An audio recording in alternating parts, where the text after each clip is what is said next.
Bonjour, bienvenue à cette table ronde sur jouer et coopérer contre les discriminations. Cette table ronde est animée et présentée par l'association Envie en Jeu. On a 2 sièges sociaux, un à Aubagne et un à Millau, dans l'Aveyron. Et on est en train de structurer notre réseau au niveau national afin d'accompagner au mieux les gens dans la coopération et l'éducation relationnelle. Et on se sert du jeu coopératif pour être un média de nos accompagnements. Je vais donner la parole à nos camarades autour de la table. Et je vais vous inviter, si ça vous va, à vous présenter au moment où vous allez prendre la parole. Ok. Vous m'entendez là? Ouais.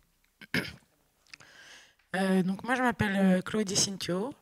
Je suis à l'origine d'Envie en Jeu. C'est une asso qui existe depuis début 2009. Donc on commence à être vieux. Donc Envie en Jeu promeut depuis tout ce temps les jeux coopératifs.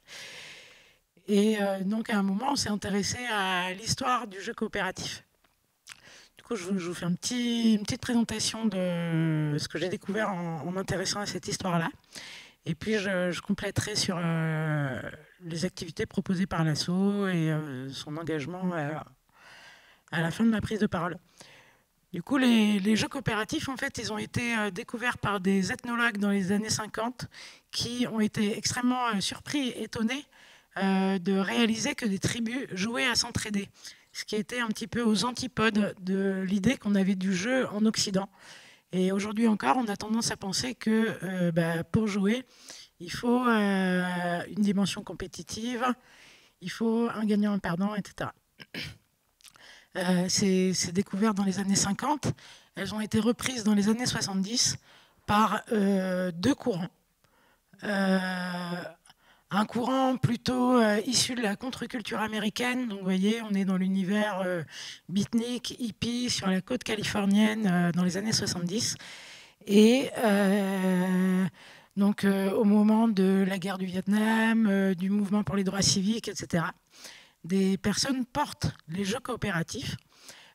D'une part dans les communautés, puisqu'à ce moment-là, en parallèle, on va dire, des manifestations politiques, il y a tout un mouvement qui crée énormément de communautés pour essayer de générer une nouvelle société en s'échappant un peu de la société dominante, et du coup avoir la liberté d'interroger les codes, etc.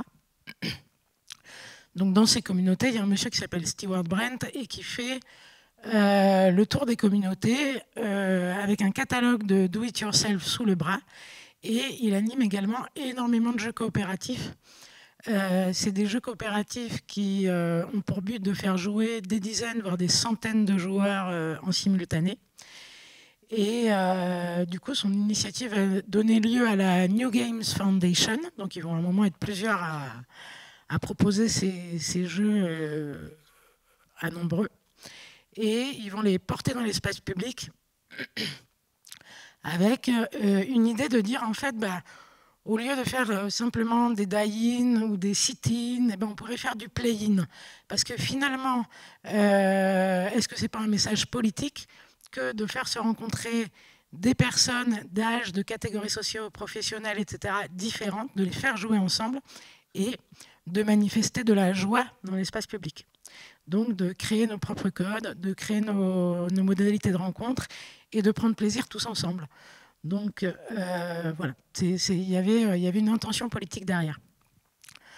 En parallèle du coup de ce mouvement, des éducateurs en fait s'intéressent aux recherches des ethnologues dont je vous ai parlé tout à l'heure et se disent que, sur la base du constat que les sociétés qui jouent à des jeux coopératifs sont aussi observés plus pacifistes, ils font des expérimentations, ils proposent en fait que les jeux coopératifs intègrent les programmes scolaires en disant que finalement, si on apprenait des compétences liées à la coopération, donc l'écoute, la négociation, et puis chemin faisant, le développement de l'estime de soi, etc., alors peut-être on poserait des bases d'une nouvelle société. Donc il y a un mouvement canadien qui s'appelle Ni violence, ni compétition, qui conçoit des programmes scolaires dans les écoles du Canada. Les jeux de société coopératif à proprement parler, puisque là on est quand même beaucoup sur du jeu physique, du jeu sans matériel ou avec très peu de matériel, les jeux de société proprement coopératif émergent en 1971 avec une double parution, une au Canada, donc dans ce mouvement éducatif, et puis une en France, à nouveau sur un volet plus politique, puisqu'il s'agit en France du Chômage-o-Poly, qui est le jeu témoignage de la lutte de l'IP, donc une usine de montres dans le Jura, qui menace de fermer, et puis les employés de l'usine qui vont lutter pour récupérer l'usine en scope. Donc on est sur le modèle du Monopoly, jeu de loi carré, blanc et vert, sauf qu'en fait il s'agit d'organiser une lutte sociale efficace, quoi. Et du coup de s'entraider, puisqu'on réalise que si on fait une coalition d'usines en difficulté, alors on a plus de chances de convaincre le ministre de l'Industrie, la presse, etc. etc. Donc les jeux coopératifs vont être longtemps cantonnés dans le champ de l'éducatif. L'auteur de jeux canadien qui s'appelle Jim Dickov, il va auto-éditer des jeux toute sa vie. Aujourd'hui, il a 80-85 ans, il continue et il est tout seul avec sa petite maison d'édition. Il est assez choqué aussi du développement actuel des jeux coopératifs dits commerciaux, puisqu'il estime que le message de base est perverti. Et du coup, à partir de 2010, et notamment grâce à ce festival, on voit du coup émerger les jeux coopératifs dans le marché. Ces jeux deviennent accessibles au grand public. Et du coup, on va ici aussi interroger les impacts de cette émergence, notamment sur le plan des discriminations. Bonjour, donc je m'appelle Nicolas et je suis membre de l'association et je suis à Millau, en Aveyron. Alors, la question des dominations, des discriminations, des violences, elle s'aborde de différentes manières. En tout cas, nous, ce que l'on observe, c'est que le système capitaliste, il est basé de manière hiérarchique, pyramidale et normative. C'est-à-dire qu'il véhicule des valeurs, il a des fonctionnements qui vont surdéterminer, y compris les relations interpersonnelles et les comportements. Et les dominations systémiques de genre, de sexe, d'âge, tout un tas de dominations vont intégrer des mécanismes dans les représentations, dans les stéréotypes et dans les manières d'être en lien. C'est-à-dire que la normativité, elle va aussi définir qu'est-ce qui fait société. Et donc, on a un ensemble de systèmes d'oppression, d'aliénation, de discrimination, qui vont être générés par le rapport au monde que l'on peut avoir. Alors, on aime bien, nous, en tout cas, en rigoler, mais au festival, on est quand même essentiellement des gens blancs. Comment dirais-je, les personnels de nettoyage et d'accueil. Barbus, des blancs barbus. Ouais. N'empêche qu'on voit bien à quel point, dans la société, y compris là, dans notre environnement immédiat, ces discriminations, ces places, ces rôles, ces privilèges viennent se cristalliser sur une forme de place sociale et de représentation. Ce qui nous intéresse aussi, c'est de voir que ces mécanismes de domination, ils peuvent être conscients, théorisés, avec une reproduction qui est organisée, mais ils vont aussi en fait venir de manière inconsciente nous représenter, parler de nous, et il y aura des zones d'ombre sur ce que l'on accepte, ce que l'on n'accepte pas. Le fait de reconnaître ou pas qu'on puisse avoir des privilèges au sens des avantages que l'on a en naissant, sans rien faire pour les obtenir en réalité. Et tout ça, en fait, ça vient nous questionner sur la place du jeu. Le jeu, c'est quand même quelque chose, a priori, qui peut être accessible dès l'enfance, voire même pour certaines personnes qui n'est considéré que lié à l'enfance, même si vous et nous, ici présents, on sait que ce n'est pas le cas. Et ça vient aussi façonner un rapport au monde. Ça vient façonner une vision de ce qui est normal, de ce qui ne l'est pas, et jouer à des jeux de compétition basés sur l'exclusion, basés sur la domination, basés sur la comparaison, basés sur tout un tas de mécanismes sociaux, c'est aussi l'acquisition de manières de faire. Et si on fait le lien entre domination systémique et violence, en fait, on va apprendre qu'être en relation, c'est utiliser ces méthodes-là comme étant normales. Et nous, en fait, on a envie d'interroger la place aussi des jeux de coopération pour d'autres apprentissages. Comment est-ce qu'ensemble, on peut réfléchir à faire société en dehors de ces mécanismes de domination, ou, puisqu'on ne peut pas être en dehors dans la société capitaliste, en tout cas, en ayant conscience, et non pas en étant déni de ce qui se passe, en le reconnaissant pour essayer en fait de travailler dessus et finalement de faire alliance pour ne pas au moins les reproduire. Et ces questions de domination, c'est déjà les visibiliser. C'est déjà visibiliser le fait que quand on a des jeux, hein, je me suis amusé ce matin à faire le tour avec des cartes où systématiquement les mecs c'est des Rambo, les nanas elles sont à moitié à poil et selon des critères on va dire de normes physiques liées au film X, pour faire vite, avec souvent des jeunes femmes à la limite de l'enfance. Toutes les questions aussi des violences éducatives ordinaires, de l'inceste, de qu'est-ce qu'on véhicule comme représentation des rapports hommes-femmes, de genre, etc., ça se pose. Et en fait, jouer en conscience, réfléchir aux discriminations, voir comment elles vont dans le cadre familial, dans le cadre de l'éducation au sens le plus large du terme, qu'on soit animateur, animatrice, enseignant ou n'importe quoi, éducateur sportif, qu'est-ce qui va être mis en avant? Quelle est notre posture? Qu'est-ce qu'on cherche à mettre en évidence? Est-ce que c'est la performance? Mais c'est une manière de voir le monde. Est-ce que c'est la qualité relationnelle?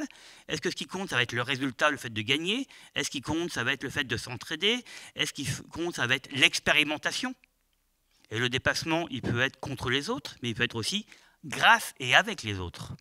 Et tout ça, en fait, ça va être un peu le jalon de la réflexion, depuis l'histoire jusqu'à aujourd'hui, d'une société aussi, il faut le dire, où les idées réactionnaires d'extrême droite viennent de plus en plus fort, en fait, ouvrir des perspectives pour demain.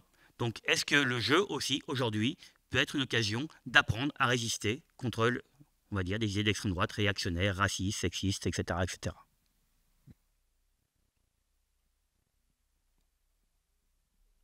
Est-ce que ça doit te continuer? Oui, bah je me présente du coup simplement. Oui, c'est ça. Tu te présentes, tu me poses ton contexte. Ok. Bordage. Je sais pas si... Donc, moi, je suis Karine Minidré, j'ai fondé le Joker, qui est une entreprise. Il faut que je parle plus fort.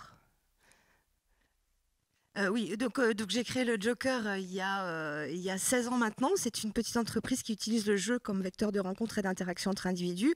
Et pour moi, en fait, le terrain de jeu, c'est la relation. Donc autant vous dire que c'est presque un terrain de jeu infini, puisque la relation, c'est d'abord la relation à soi. Comment est-ce que je suis conscient de ce qui m'anime, de mes émotions en l'occurrence, mais aussi de mes aspirations, de mes peurs, de mes croyances, de ce qui peut potentiellement me limiter. Et puis, la relation, ça commence d'abord par soi, mais ensuite, c'est la relation à l'autre. Donc, mon terrain de jeu, c'est ça. Donc, j'interviens auprès d'un public très divers et varié, beaucoup les institutions, les collectivités, les jeunes un peu en difficulté dans les prisons, etc., entre autres. Mais aussi en entreprise et auprès des équipes qui observent en tout cas des difficultés à coopérer, justement. Voilà, donc que dire, en fait, moi ce que j'observe en tout cas, alors moi j'ai pas un regard aussi pointu et aiguisé, mais en tout cas ce que j'observe sur le terrain, c'est que, et dans les outils que je peux utiliser, c'est qu'en fait la première des choses qui me semble important justement pour pouvoir switcher et changer de paradigme, c'est d'abord la conscience. Est-ce que j'ai vraiment conscience du fait qu'on est tous complètement biaisés, quoi? C'est-à-dire qu'on a tous, et apparemment, là, pour commencer à me former avec les neurosciences, et Claire vous en dira sans doute plus là-dessus, les neurosciences, on dit bien, le cerveau, de toute façon, alors déjà, on est configuré comme des australopithèques, et par rapport au monde aujourd'hui qui est de plus en plus complexe, on a des réactions qui sont, pour le coup, plus très très bien adaptées, avec du coup des facteurs de stress importants qui nous font réagir pas forcément de façon très constructive. Et donc, justement, c'est comment on observe, on prend conscience, enfin, en tout cas moi c'est avec les publics, c'est ce que j'essaye de faire émerger, c'est d'abord prendre conscience du fait que, oui, le cerveau spontanément, pour se rassurer, il a besoin de mettre les gens dans des cases. On voit quelqu'un, on se dit, tiens, lui, hop, avant même de pouvoir le penser, pouvoir le réfléchir consciemment, spontanément, en fait, de façon complètement automatique, le cerveau va définir a priori, voilà, cette personne-là, fiable, pas fiable, confiance, pas confiance, sympa, pas sympa. Donc moi, c'est ça en fait que j'essaye de faire émerger auprès des publics avec lesquels je travaille. Déjà cette conscience-là qu'on est biaisé et que c'est pas grave. Voilà, on va pas se transformer. Par contre, ayons conscience de ça. Et à partir du moment où on a conscience de tous ces biais cognitifs, voilà, le biais tribal par exemple, qui fait que a priori, on n'est plus à même de se rapprocher de quelqu'un qui nous ressemble. Voilà, le biais de désirabilité sociale aussi, hein, qui fait que on fait des choses parfois juste parce qu'on a besoin de se sentir désiré par cette société. Donc, soyons juste conscients de ces biais et de ces mécanismes, plutôt que de se juger, de s'auto-flageller. C'est au moins de se dire, voilà, j'ai conscience de ça, collectivement, on a conscience de ça, mais du coup, qu'est-ce qu'on en fait, quoi ?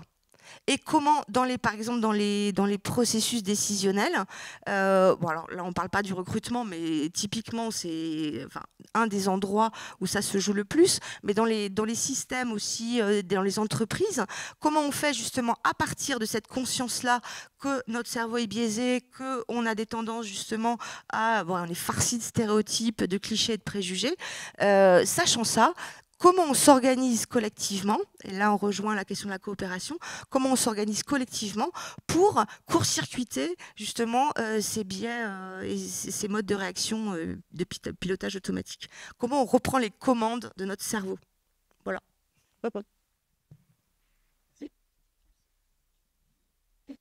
Donc, bonjour, je me permets de rebondir. Du coup, moi, je m'appelle Claire Servel, je suis membre d'Envie en Jeu depuis 3 ans maintenant. Avant ça, j'étais infirmière. J'ai la formation, le diplôme et une petite expérience d'infirmière. Et il se trouve aussi que j'ai un TDAH, un fonctionnement neurodéveloppemental atypique. Et j'ai eu la chance, avec Envie en Jeu, de pouvoir faire un mémoire de DU en posant la question en quoi les jeux de société coopératifs influent sur les apprentissages des adultes ayant un TDAH. TDAH, je refais, c'est le trouble de déficit de l'attention avec ou sans hyperactivité. Et du coup, je suis là avec vous parce qu'il y a effectivement un petit côté neurosciences ou explication des fonctionnements neurocognitifs. Et je rebondis sur l'intérêt du jeu dans ce cadre-là. Le jeu, et c'est ce qui a été vu dans le mémoire et ce qui a été prouvé de multiples reprises, le jeu est apprenant en soi.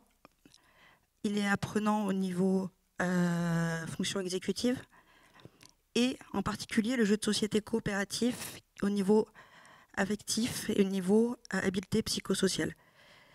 Et donc, en ça, à mon sens, il est essentiel d'utiliser le jeu comme outil pour déconstruire les stéréotypes et par le débriefing, par le fait de jouer ensemble, le fait de se rencontrer, permettre une métacognition qui va permettre de switcher ces cases, comme le dit si bien Karine, qu'on se fait systématiquement dans le cerveau pour arriver à avancer et à ne plus rester dans nos stéréotypes réducteurs, dans les discriminations et dans les violences. Voilà. C'est à moi. Bonjour, je suis Susan Bossan, donc moi, je bats Envie en Jeu sur la durée de création, parce que donc j'ai créé mon entreprise de Serious Game depuis 2006, donc j'étais en train de me dire, je disais depuis le début du salon, 17 ans, ça fait 18. Et du coup, mon travail, c'est d'être serious game designer, donc de créer des jeux pour les entreprises ou d'accompagner les entreprises à créer des jeux avec une fonction utilitaire, donc en général, et c'est ma spécialité, une fonction utilitaire pédagogique. Donc c'est des jeux pour apprendre et qui sont utilisés en formation pour adultes. Moi, je ne crée pas de jeux pour les enfants. J'ai aussi une double casquette puisque je suis aussi la présidente du syndicat des Serious Game Designers qui vise à faire reconnaître ce métier de Serious Game Designer. Alors, moi je vais parler de ce que je constate puisque ça fait donc très longtemps que je crée des jeux et que j'accompagne des gens à créer des Serious Games. C'est que les entreprises, alors je vais mettre plein d'infos et puis après on rebondira ou pas dessus, mais je vais les donner rapidement. La première chose, c'est qu'il y a des demandes aujourd'hui quand on vient me voir et qu'on me dit voilà, on voudrait un jeu pour développer, je sais pas, on a un besoin en management, par exemple, de travailler telle compétence, ou alors, oui, on voudrait un jeu très spécifique sur l'entretien individuel, voilà, un truc, parce que c'est en général ça l'entrée, c'est qu'il y a un besoin de formation. Les gens viennent me voir en me disant, on voudrait un jeu, donc comment est-ce que vous pouvez nous aider ? Ah oui, et puis on voudrait un jeu coopératif. Enfin, je dis, et pourquoi ? Parce que ça correspond aux valeurs de l'entreprise. Et en fait, on s'aperçoit que c'est le moyen, en tout cas c'est un outil pour les entreprises de... c'est pas toujours vrai, donc je mets des guillemets, mais ça pourrait être, en tout cas pour certaines, du social washing, de se dire, tant qu'à communiquer sur l'entreprise, on le met dessus. Parfois, c'est vraiment une volonté d'afficher, c'est très cohérent avec ce que communique l'entreprise, et dans ce cas-là, en général, il n'y a pas de souci, mais des fois, c'est un peu décorrélé de la réalité. Donc ça, c'est juste un constat, en tout cas, pour dire que moi, c'est pas quelque chose sur lesquels je vais plutôt... je ne vais pas forcément proposer des jeux coopératifs pour l'apprentissage parce que c'est hormis ce que vient de dire Claire tout de suite sur on va développer tout ce qui est finalement savoir-être, et quand on veut travailler toutes les compétences sociales, oui, c'est un très bon outil.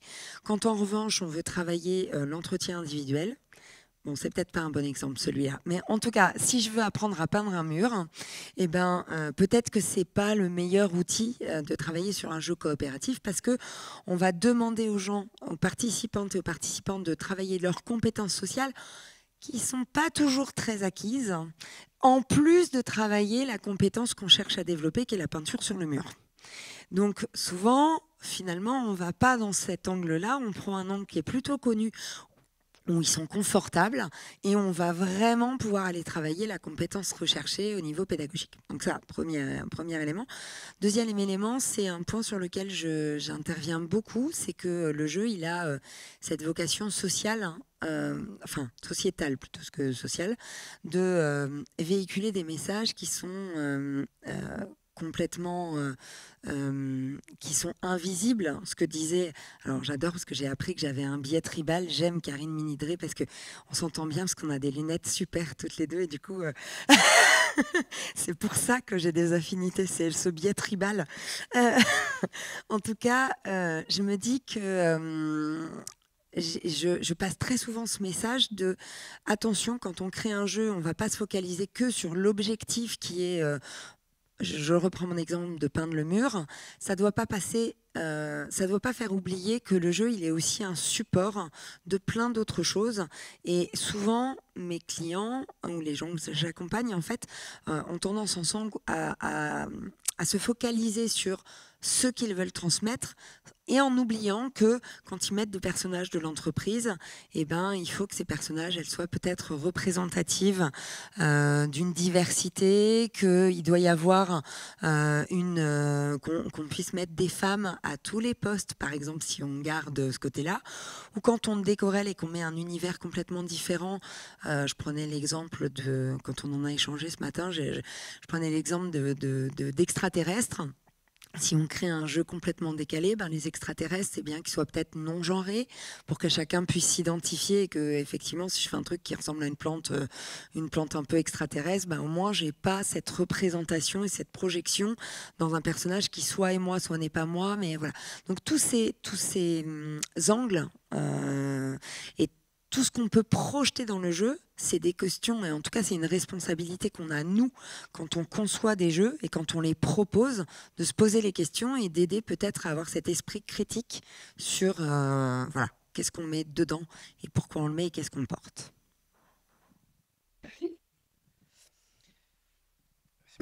Alors du coup j'ai clôturé celui-là. Moi je m'appelle Riles Salhi Mouri.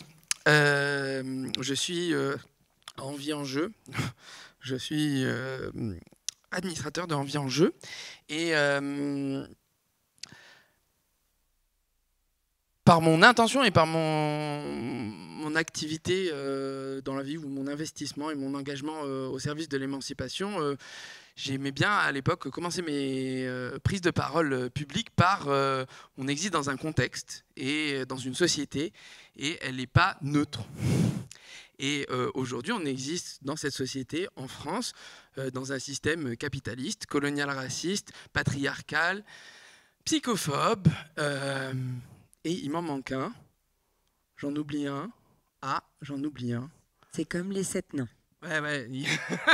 6 Je genres. peux pas t'aider. Ah oui, 6 genres. Pour moi, ça constitue le fait de commencer par ça, de poser à quel endroit on est en train de prendre la parole et dans quel monde on prend la parole et pour en faire quoi. Ça, c'est au niveau sociétal. Après, il y a aussi un enjeu à titre individuel de se situer quand on est en train de prendre la parole. Et c'est quelque chose qui se joue aussi dans le jeu. C'est-à-dire que la capacité d'un individu à prendre le lead dans un jeu va aussi être déterminée par la légitimité qu'il va s'octroyer ou dont il va s'estimer être récipiendaire ou détenteur, dépositaire, merci. Parce que, effectivement, comme le disait mon camarade tout à l'heure, c'est des choses qui viennent plus ou moins avec la naissance. Il y en a qui s'amusent à dire soit on le mérite, soit on en hérite. Eh bien, la légitimité, on ne la mérite pas. La légitimité, soit on est considéré dans une société reconnue et donc du coup, cette légitimité nous est acquise directement, sans qu'on ait besoin d'aller la chercher, soit on ne l'a pas, et donc du coup ça passe par tout un processus de déconstruction, de reconnaissance, et le jeu peut être soit un vecteur de ce travail-là, soit un vecteur de reproduction en fait, des inégalités et des injustices, et du sentiment d'illégitimité, etc., etc. Hier, on m'a dit, l'injustice est une mécanique de jeu dans le jeu compétitif, et ça peut être un outil pour produire une mécanique de jeu. Moi, ça vient m'interroger, ça vient fortement me déranger même en fait, parce que ça veut dire que dans cette société qui produit de l'injustice, on va reproduire par un jeu le sentiment d'injustice. Et bien, je ne suis pas sûr qu'une partie d'entre nous qui vivons de l'injustice tous les jours avions envie, dans un espace où on est censé jouer, revivre ça. Et je ne suis pas sûr que du coup ce soit très porteur ou que ça nous invite à venir participer ou s'amuser.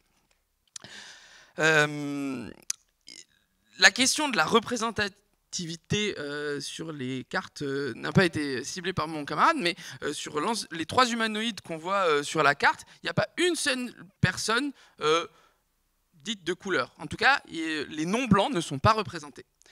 Si on regarde dans cette salle aujourd'hui, non plus. Du coup, ça pose quand même question. Ça pose question sur à quel point le jeu, dans la façon dont il est pensé, le jeu dans la façon dont il est véhiculé, est inclusif ou pas. Et moi, ça vient m'interroger. Ça vient m'interroger parce que du coup, effectivement, notre imaginaire est blindé de standards produits par l'Occident, qui met en avant la population occidentale. Et du coup, en France, par exemple, on appelle les populations non blanches en minorité. J'aimerais rappeler, gentiment, à titre d'exemple, que dans le monde, la population occidentale représente 15%. Et que donc, du coup, la majorité réelle au niveau mondial, quand on change d'échelle, elle n'est pas là où on croit. Et je m'arrêterai là. Et je passe la main sur la question. Ah non, c'est moi qui prends. Pardon, excusez-moi. Et donc, pour continuer, on va venir interroger mon camarade ici sur qu'est-ce qu'il y a pu y avoir comme retour en termes de pratique dans l'usage des jeux coopératifs ou du jeu pour venir s'attaquer ou au moins visibiliser ces enjeux de discrimination dans notre société auprès des publics ou des collectifs, ou des entreprises, parce qu'on est inclusif et donc du coup, tout le monde est le bienvenu. Est-ce qu'il y a un exemple, une anecdote qui vous vient comme ça, là, tout de suite ? C'est juste un exemple très concret, mais c'est de se dire, si on parle de discrimination femmes-hommes, on a plein de manières de le traiter, mais je pense à un client où on s'est dit, on avait des représentations de différents types de métiers. Il a été finalement, on a opté, donc c'était très compliqué. Soit on faisait une en tout cas, c'était compliqué pour mon client d'imaginer que on pouvait être décorrélé dans le jeu de la réalité, parce qu'ils avaient envie de représenter la réalité, c'est-à-dire tel métier, chez eux c'est des hommes, donc on va mettre des hommes, tel métier c'est des femmes, donc on met des femmes, et ça colle à leur réalité de terrain. Et là, c'était plutôt de déconstruire ça en disant, oui, mais on va plutôt proposer une image qui serait celle de si on était dans un monde un peu plus équitable, égalitaire, voilà, eh bien, on aurait des femmes à ces postes-là. Et on aurait aussi des hommes à ces postes-là, et on aurait peut-être plus de personnes qui sont transgenres ou autres. Et donc on a réparti, on a essayé d'avoir, on ne l'a pas du tout communiqué dans le jeu, c'était pas le propos du jeu, on parlait d'un tout autre sujet, mais par contre on a imaginé les personnages comme étant le plus représentatif de l'idéal souhaité pour avoir finalement aider à véhiculer un message qui soit celui de ce qu'on imaginerait comme étant une société un peu plus inclusive. Là, pour essayer de le faire avancer. C'est ça. Donc c'était pas le sujet du jeu. Enfin, c'est important de dire que c'était pas ce que voulait travailler le jeu. Donc c'est-à-dire que c'est là où moi je pense qu'on a une responsabilité. C'est on doit travailler tous les axes du jeu et pas juste celui pour lequel on est missionné. Nous, notre responsabilité, c'est de penser le jeu dans sa globalité et dans les messages qu'il passe. Alors, on parle du visuel et je vais vous laisser réagir dessus, mais effectivement, vous avez évoqué les mécaniques. Ça peut être les conditions de fin de partie, ça peut être... Mais tout ça, ça donne des messages subliminaux. Donc, peut-être qu'on peut le débriefer parfois dans l'animation, mais c'est pas sûr qu'on y arrive, c'est pas sûr que ce soit le propos. Donc, au moins, on y pense quand on crée et quand on conçoit le jeu. Merci. Est-ce que une envie de rebondir ou de parler d'une autre anecdote sur ce propos? Des anecdotes très concrètes. Alors, c'est vrai que c'est compliqué parce que, enfin, pour moi en tout cas, parce que je vois pas les groupes après, je les vois pas sur du long terme. Donc, mais en tout cas, ce que je peux observer sur le moment, une petite anecdote, c'est que dans un jeu, un support que j'ai créé qui s'appelle La tête de l'emploi. Voilà, j'ai imprimé juste des portraits des tronches pas possibles en fait, divers et variés. Et je dis aux gens, écoutez, voilà, attention, on va faire l'expérience sur le cerveau. Vous allez dire comme ça, sans réfléchir, sans penser, sans rien du tout, sans filtre, ce qui vous vient, ça va être vous allez découvrir votre nouveau collaborateur, votre nouveau voisin, et vous allez dire comme ça, sans filtre, qu'est-ce qui vous vient quand vous voyez sa tête? Est-ce qu'il est sympa, pas sympa, fiable, pas fiable? Est-ce qu'on va pouvoir compter sur lui? Comment ça va se passer la relation avec et tout ça? Et comme je suis un petit peu taquine, évidemment, j'ai mis des portraits, entre autres, de Marie Bénard, l'empoisonneuse, qui a une bonne tête de Mamie Nova. Et en fait, on lui donnerait le bon Dieu sans confession, qu'on irait facilement manger des petits gâteaux chez elle et boire le thé. Et du coup, c'est ça. Alors, c'est ce que j'observe en tout cas avec des gens qui, a priori, parce que c'est vrai que mon public, c'est ça, c'est vraiment des gens qui sont pas du tout, ils viennent pas là pour jouer en général, surtout dans les services pénitentiaires, en l'occurrence. Ils viennent pas du tout là pour jouer, donc il y a déjà un frein. Mais du coup, j'arrive quand même avec une petite expérience un peu fun, un peu ludique, à leur faire prendre conscience que, mince, en fait, ils se rendent compte comme ça, en quelques secondes, à quel point finalement leur perception peut les mener à des erreurs fatales par endroits. C'est vraiment une petite anecdote. Merci. Moi, j'avais envie de réagir. On avait un petit échange avec Karine ce matin aussi sur la question, par exemple, des jeux liés à la thématique de l'environnement. Alors, on n'est pas directement, on pourrait le penser, sur la question des dominations et des discriminations, mais quand même, sur les injonctions systémiques, sur la manière dont jouer, crée de la pensée, modèle de la pensée, structure de la pensée et oriente la pensée. Vous pouvez prendre quasiment tous les jeux thématisés sur l'écologie, l'environnement, outre le fait que pendant très longtemps, ce n'était pas vraiment des jeux, c'était surtout des quiz et des petits chevaux. Donc il y avait un message à apprendre et le message prenait en général le pas sur l'aspect ludique. Il y a quand même une chose, c'est que tous les jeux, effectivement, nous disent quelle est la bonne réponse. C'est un peu le constat qu'on faisait. Et la bonne réponse, elle est où? Elle est dans le développement durable. Le développement durable, défini comme consensus international sur ce qu'il faut faire, mais le développement durable, c'est le capitalisme vert. Ça veut dire, ça pose déjà un cadre idéologique de pensée qui nous enferme, en réalité, puisqu'il empêche toute créativité pour penser autrement le rapport au monde. Et tous ces jeux-là, finalement, nous éduquent, à la responsabilité individuelle, en général, il faut trier les déchets, etc., pourquoi pas, et deux, quand même, c'est dans ce cadre-là que ça peut se faire. Et je trouve ça intéressant, parce que finalement, que ça soit sur cette thématique-là ou sur d'autres, il y a vraiment le jeu au service d'une représentation du monde qui est quand même très particulière. Et j'aurais envie juste de dire une dernière chose avant de laisser la parole. Souvent, on nous dit, oui, mais le jeu, c'est l'univers de l'irréel, de l'imaginaire, du hors-réalisme, et donc tout est possible. Ok. En même temps, je trouve que c'est souvent un argument qui est utilisé pour dire que toute licence en art, c'est aussi le droit d'aller non pas contre les stéréotypes, mais d'aller encore plus loin dans les stéréotypes. Comme si finalement les normes sociales gagnées par les luttes féministes, par les mouvements antiracistes, par les mouvements en faveur de l'égalité, venaient être des contraintes qui limitaient la créativité et la liberté. Or, non, c'est bien la question des privilèges. Dire que, comme manger coco, finalement, que parce que c'est un jeu, on a le droit d'être les pires salopards du monde, vous me passerez l'expression, ça nous pose la question aussi de ce que c'est que la liberté individuelle, l'émancipation collective et la manière dont on veut vivre ensemble. Donc c'est un peu le même débat qu'avec MeToo, qu'avec tout ce qui est dit actuellement sur la culture du viol, etc. C'est qu'à un moment donné, séparer l'artiste de ses actes, c'est un peu problématique comme manière de voir les choses. Merci. Un rebond. Moi, j'avais envie de partager une observation, mais en prenant la question peut-être à l'envers. C'est comment on peut lutter contre les discriminations concrètement avec le jeu coopératif. Et je voulais partager une observation que j'ai faite du coup en discutant un petit peu sur ce travail que je faisais sur le TDAH et les jeux coopératifs. Et quand j'ai parlé à des personnes qui avaient un TDAH, je disais mais non, mais je déteste jouer, j'ai horreur de ça. Et ah oui, et pourquoi? En fait, les jeux, les gens, ils arrivent, pour me les présenter, ils les connaissent déjà.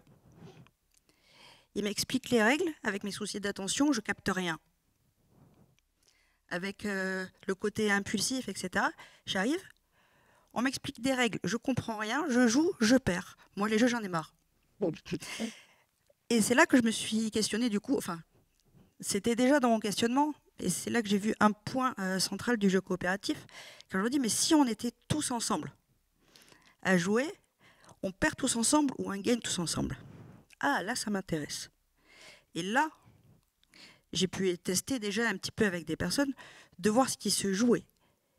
Et là, où des personnes qui, pourtant, le TDAH, c'est un trouble qui est assez léger, qui est invisible, qui... Enfin, on peut en discuter, c'est une autre question. Des personnes qui se sentaient réellement discriminées et exclues en jouant dans la compétition, on dit « Ah, mais en fait, en coopérant, ça peut être vachement sympa. » Et là, où ça a été intéressant, c'est que ces personnes ont apporté aux équipes, aux groupes, quelque chose de nouveau, un angle différent. Et que, je perds mes mots, mais ça va venir, finalement, c'est là qu'on a vu la richesse de la diversité des personnes. Et en ça, et c'est pour ça que c'est à l'inverse,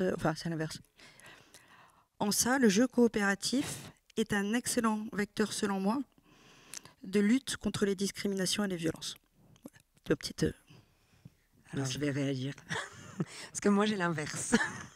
J'ai des gens qui, dans les jeux coopératifs, pour en animer beaucoup en entreprise, alors toujours avec une visée pédagogique, si vous avez retenu ce que je faisais,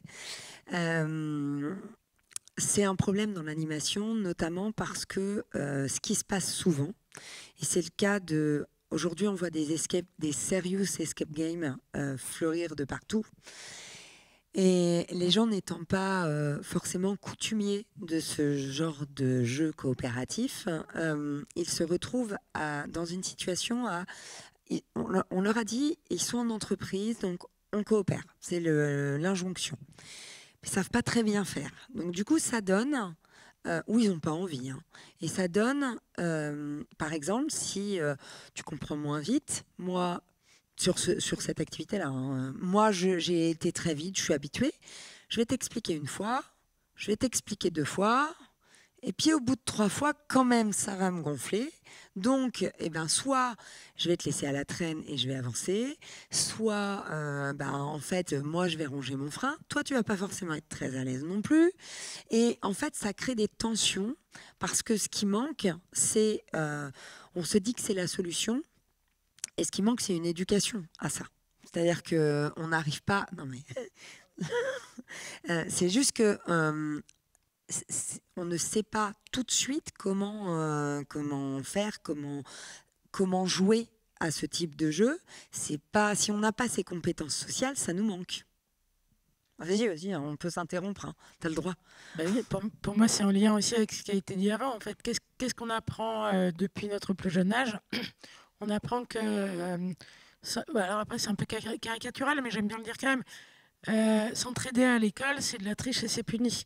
Donc forcément, quand du jour au lendemain, on nous dit « Eh bien, allez, messieurs, mesdames, coopérons dès à présent », on se sent complètement démuni. Et en fait, on ne peut que se prendre les pieds dans le tapis. De manière alors évidemment, tout le monde, ça pose pas de problème à tout le monde. Hein. Parce que je suis sûre qu'il y a plein de gens qui vont pas avoir de soucis, mais ça arrive. De manière assez synthétique et peut-être grossière à nouveau, moi j'aime bien dire, en fait, avant d'agir ensemble, avant de coopérer, on a besoin d'apprendre à s'aimer. C'est-à-dire, à minimum, se connaître, soi, les autres, instaurer une relation de confiance, et ensuite, puisque coopérer, c'est atteindre un objectif ensemble, on va se donner des objectifs. Mais moi, avec des personnes avec lesquelles je ne me sens pas en confiance, que j'ai rencontrées il y a 5 minutes, etc., franchement, je ne vois pas le sens de coopérer. J'ai besoin de préalable, en fait. Et il m'arrive souvent, en fait, de refuser des commandes ou de remanier des demandes qui me sont faites parce que gérer des conflits en 1 heure, faire de la cohésion parce que c'est bien et on a 45 minutes... Tout ça n'existe pas dans mon monde à moi, en fait. Dans mon monde à moi, on va prendre le temps, en fait. Et on va éviter les ficelles, parce qu'alors, on va rentrer dans des contradictions. En intelligence collective, par exemple, on dit qu'il faut toujours commencer par des jeux d'inclusion. Très bien, mais à un moment, si on ne sait pas qui on a en face de nous, comment peut-on être certain d'avoir inclus chaque personne ? Donc la question, elle est fractale, elle se pose à tout moment. Et pour moi, apprendre à se poser ces questions-là, donc se dire, moi, qui je suis là maintenant, quelle est ma place, où est-ce que je peux contribuer, et puis la personne qui est à côté de moi, qu'est-ce qu'elle a envie de dire, quand est-ce que je laisse le micro, etc. Ces questions se posent en permanence, et c'est bien parce que, enfin, à la fois, c'est un chemin de coopérer, et on parle un peu d'étapes de coopération, mais elles ne sont pas du tout en 2 dimensions, elles se présentent de manière fractale dans à peu près toutes les situations. Et elles me donnent aussi des repères de dire, en fait, si je n'ai pas réussi, si je n'ai pas encore confiance dans ma voisine, c'est peut-être que je ne la connais pas assez. Si je n'ai pas réussi à mener à bien le projet, c'est peut-être une question de confiance. Donc, à chaque fois que je bute contre un obstacle, je me dis, OK, consolidons les bases et quittons ce mode projet et ce mode objectif qu'on veut mettre en premier à toutes les sauces, etc. Parce qu'en fait, si on n'est pas chacun conscient de ce qu'on vit, conscient de ce que les autres vivent, etc., si on n'a pas pris soin de la relation, alors on risque à nouveau de produire des choses absurdes dans la souffrance. Ouais. Merci, vas-y, Catherine. Je ne sais pas ça. Vous pouvez prendre la parole, mais pour que ce soit capté, il vous faut un micro. Ouais. C'est ça.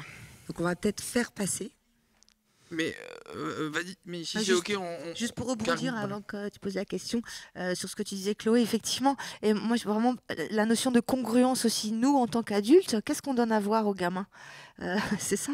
On sait que les gamins nous imitent avant de nous écouter, et du coup, qu'est-ce qu'on leur donne à voir? Comme tu disais, Chloé, à l'école, s'entraider, c'est sanctionné. Enfin, voilà, c'est considéré comme tricher, mais l'échec également est sanctionné.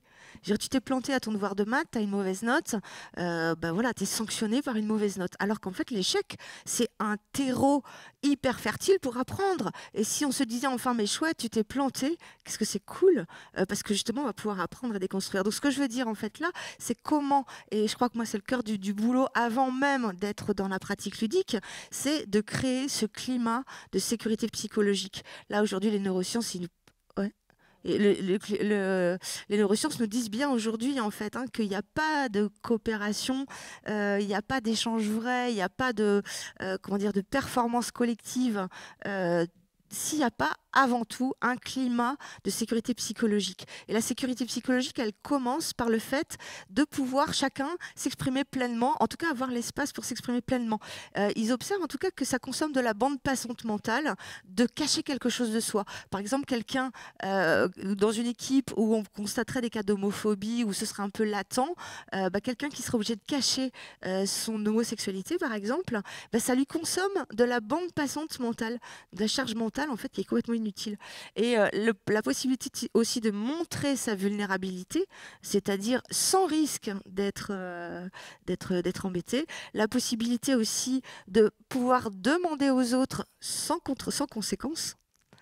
Voilà, le fait d'être écouté, c'est-à-dire que la parole que je donne compte, le fait d'être respecté, etc.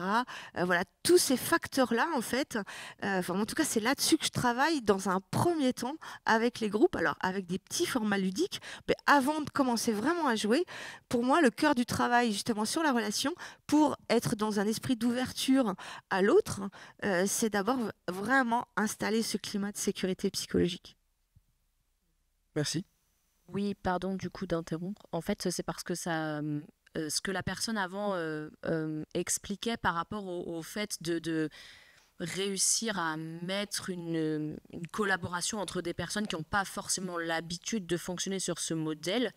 Je ne sais pas trop comment ça fonctionne dans le jeu de société, mais en tout cas dans le jeu de rôle, moi je fais du JDR, du jeu de rôle.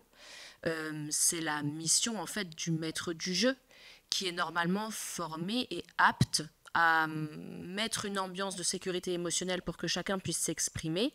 Et en fonction du jeu de rôle qui est choisi, il y a des jeux de rôle qui sont très peu coopératifs, mais il y en a qui le sont, de mettre l'accent sur le fait que les personnes font partie d'une équipe et d'un groupe, et qu'en fait c'est ensemble qu'ils avancent.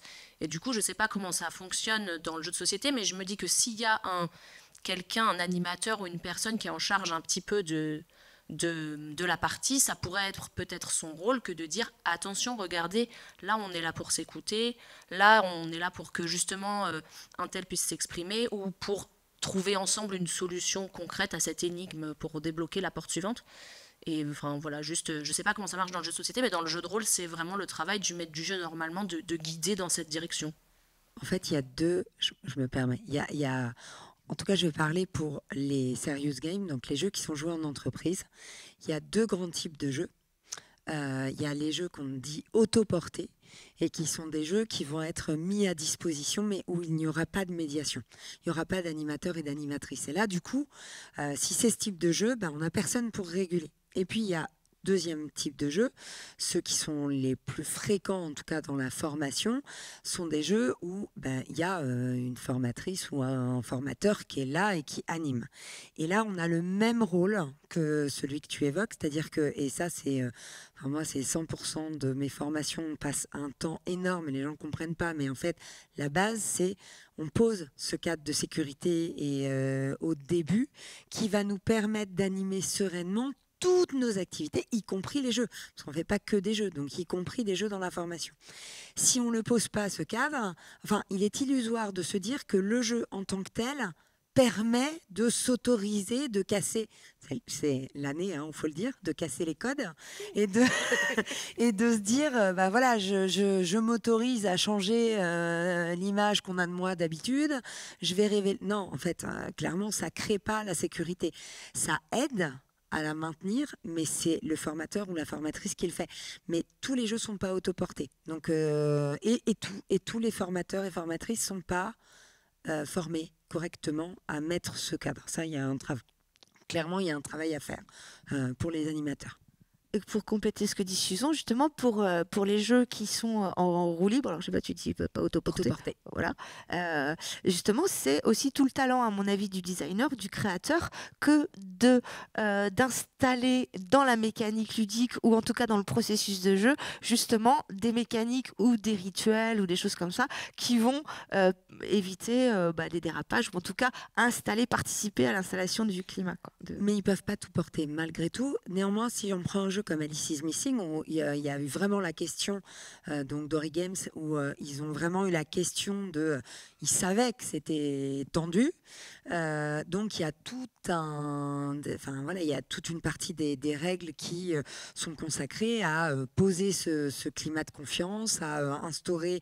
Il y a vraiment des précautions qui sont prises et très bien faites dans le cadre de ce jeu.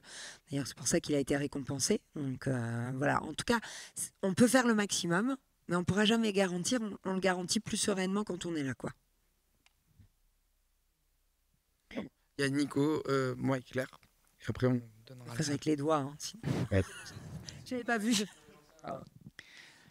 Moi, je trouve ça intéressant sur les jeux de société parce que généralement, c'est dans un contexte, à moins qu'on soit en intervention sociale avec des publics, on peut être dans un contexte familial, amical, avec des interactions qui préexistent. Et par exemple, dans le cadre familial, moi j'interviens beaucoup dans ce cadre-là, soutien à la parentalité, etc.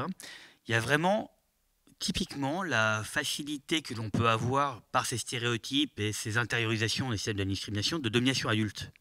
Oui, il y a facilement les adultes, avec aussi parfois des rôles genrés sur qui est responsable de quoi et comment on voit le jeu, qui vont intervenir et quelque part qui vont être focus sur la performance, l'efficacité, surtout si c'est des stratégies même coopératives, et qui vont avoir tendance finalement à dire à l'enfant quoi faire et à reproduire quelque part un fonctionnement un peu habituel dans la famille. Et c'est vrai qu'on peut laisser le jeu tel qu'il est, mais enfin un jeu coopératif où quelqu'un me dit ce que je dois faire, c'est pas très drôle.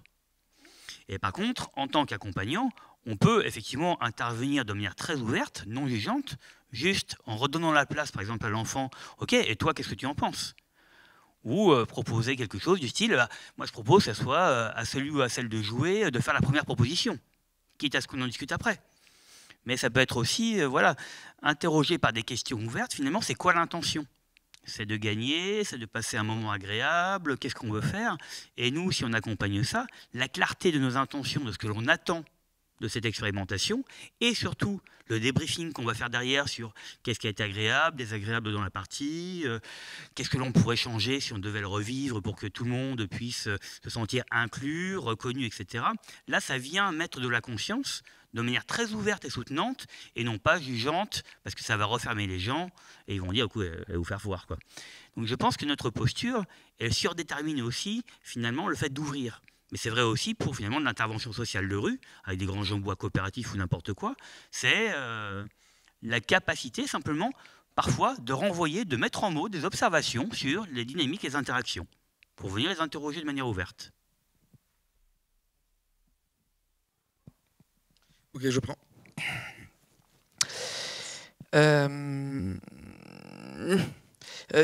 Alors d'abord, moi j'ai un petit point sur lequel, parce que du coup j'ai pas mal travaillé sur les questions de la participation et comment inclure par exemple les citoyens dans la démocratie communale et ce genre de choses. Et quand j'ai travaillé sur ces questions-là, on a un outil qu'on appelle l'échelle de participation. L'échelle de la participation, il vient mesurer le degré réel d'engagement et de permissivité quant à impacter les décisions. Et donc, j'aimerais déjà commencer dans la discussion qu'on a, dissocier deux termes qui sont collaborer et coopérer. Collaborer, un objectif est déterminé par un individu et les autres individus vont collaborer à atteindre cet objectif. La coopération, nous allons déterminer ensemble l'objectif commun vers lequel nous allons aller. Et ça peut prendre un petit moment pour arriver à trouver un objectif qui effectivement va correspondre à l'ensemble de nos intentions et nos besoins. Mais du coup, ça oriente nécessairement déjà un premier axe et une façon dont on va travailler ensemble ou dont on va interagir. J'aimerais aussi revenir sur un truc que, dans les questions environnementales, on le voit particulièrement dans la société française, sur l'injonction paradoxale et la culpabilisation. C'est-à-dire qu'on culpabilise l'usager et l'individu quant au fait qu'il trie pas ses déchets. Qui ne fait pas attention à la consommation d'eau, etc., sans s'attaquer au problème qui, à mon sens, me paraît le plus crucial, c'est à savoir l'impact écologique des grandes entreprises ou des multinationales à l'échelle internationale, de l'extraction de Areva au Niger sur l'uranium et de ces choses-là et des cimetières qu'ils laissent derrière eux. Et plutôt que de venir interroger, qui serait éminemment politique, qui serait éminemment important sur la question écologique ou sur l'impact, ces questions-là, on vient culpabiliser l'individu. Sur la question du colonial racisme, c'est un peu la même chose. Il y a une grosse réticence ou des peurs qui viennent parce qu'on pense que c'est la culpabilisation. L'enjeu, et pour rebondir, c'est la responsabilité. Et à partir du moment où je pose la question, non plus sous la culpabilité et de l'autoflagellation, si vous voulez, moi je vous fouette, c'est plus drôle, c'est interactif. Mais l'intérêt va être plutôt de quelle responsabilité, aujourd'hui que j'ai conscience de cette situation, qu'est-ce que moi, en tant qu'individu, j'ai comme pouvoir sur cette situation? Qu'est-ce que je peux mettre en œuvre, individuellement ou collectivement, pour faire en sorte que ma posture individuelle change, que mon regard change? Comment je ne suis plus le complice? Comment je ne suis plus... c'est quoi? C'était les pantoufles. Le bruit des bottes et les pantoufles. Et du coup, pour moi, il est plus intéressant de venir interroger la responsabilité. Et dans le jeu, justement, cette question-là peut être ou invisibilisée, ou magnifié, mis en exergue.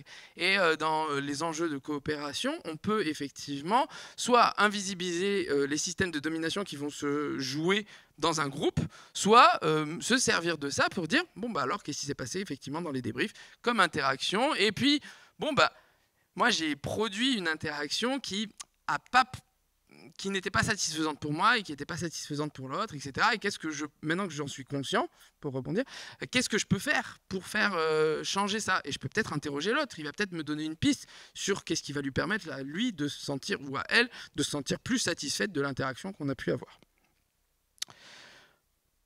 Je clôture ma prise de parole et je ferai un petit point contexte après. Oui. Alors, je vais faire, je crois, très rapide parce que j'ai l'impression que je vais un peu répéter. J'ai envie d'insister sur le fait qu'à Envie en jeu, on pense effectivement qu'il y a besoin d'une éducation à la coopération. Je reviens sur ce que tu disais, Suzanne, au début, que tout le monde veut faire coopératif, mais que pour peindre un mur, des fois, il vaut mieux passer par la compétition parce qu'il y a autre chose qui se joue. En tout cas, pas forcément par 100%. Enfin, oui, c'est ça. Ok. Et ce que j'entends, parce qu'en fait, il y a, à mon sens, et vous m'arrêtez si je me trompe, mais ce qu'on fait pas mal à Envie en jeu, c'est l'éducation à la coopération. Et donc, effectivement, je pense que on a tous un peu rebondi là-dessus. Il est essentiel de prendre le temps de se connaître soi, de connaître l'autre, de savoir communiquer pour développer la confiance. Et je reprends ce que disait Chloé à l'instant, réaliser et enfin arriver à coopérer. C'est vrai qu'il y a une méthodologie qu'Envie en jeu a développée, qui est issue du PRODAS, du Programme de développement affectif et social, et qui permet d'apprendre à coopérer ensemble mais aussi à travers plein d'autres choses. Peut-être vous compléterez.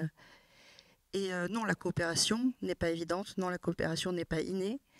Et si on veut apprendre à faire de la peinture, le jeu coopératif n'est pas forcément effectif. Moi, beaucoup de compétences à acquérir en même temps, en fait. C'est ça, pour exact. certains et certaines. Merci. Pas pour tout le monde, mais pour certains et certaines, c'est dur. Et du coup, on va se focaliser sur le truc urgent, la peinture, et on va petit à petit sur le reste. Exactement. Donc c'était pour te rejoindre là-dessus, comprendre cela, et pourtant dire que la coopération reste essentielle, mais qui nécessite l'éducation. Alors, on a fait un parti pris on arrive bientôt à 1 heure de temps, et donc on n'a pas obligatoirement de deadline là sur les 1 heure pour clôturer maintenant. Par contre, on a peut-être des camarades qui vont avoir besoin de retourner sur les stands, parce qu'on est un peu, en termes de contexte, le dimanche après-midi, c'est un peu le feu avant de finir le festival. Là, on vous propose un temps d'échange avec la salle. Que l'ensemble des participants à la table ronde et des participantes à la table ronde et dans le public se sentent libres de continuer avec nous. Nous, on se met à disposition pour continuer à échanger. Mais si vous avez d'autres choses qui vous appellent, c'est OK aussi. Voilà. Donc du coup, là, je vais jouer à aller dans la salle si vous voulez poser quelques questions. Merci. Est-ce qu'il y a des questions? Sinon, nous, on continue, hein. On est capable de continuer pendant des heures.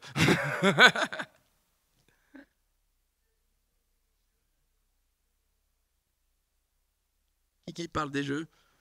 Moi, je peux parler celui-là, si tu veux. Moi, je peux parler celui-là. Je peux parler celui-là, mais c'est pas un jeu. Ok. Je peux parler celui-là aussi. Ah. Vas-y, commence. Je commence, alors. Ça, c'est la Team Tower. Et donc, du coup, c'est un jeu qui va se jouer entre 6 et 12, je crois, c'est ça, 12 au maximum. Et le but va être d'empiler les briques, les unes avec les autres, grâce à l'aide de ce crochet. Comme ça. Et ce crochet est tenu... Je vais poser le... Attends.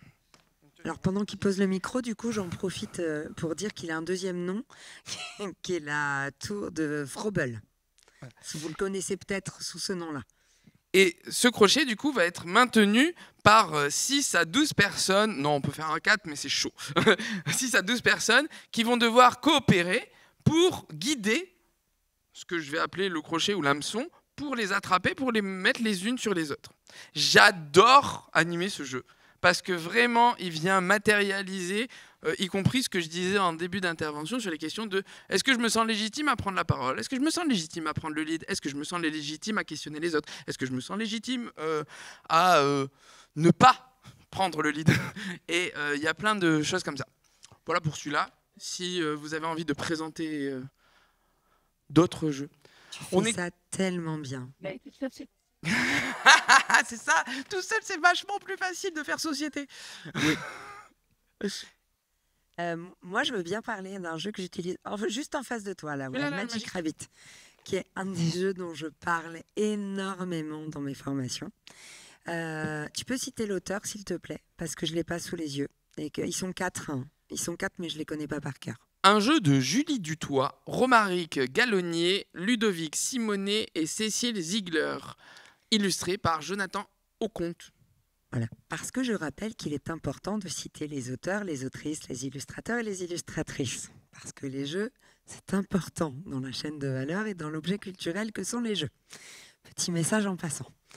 C'est un jeu à main levée, qui le connaît, Magic Rabbit?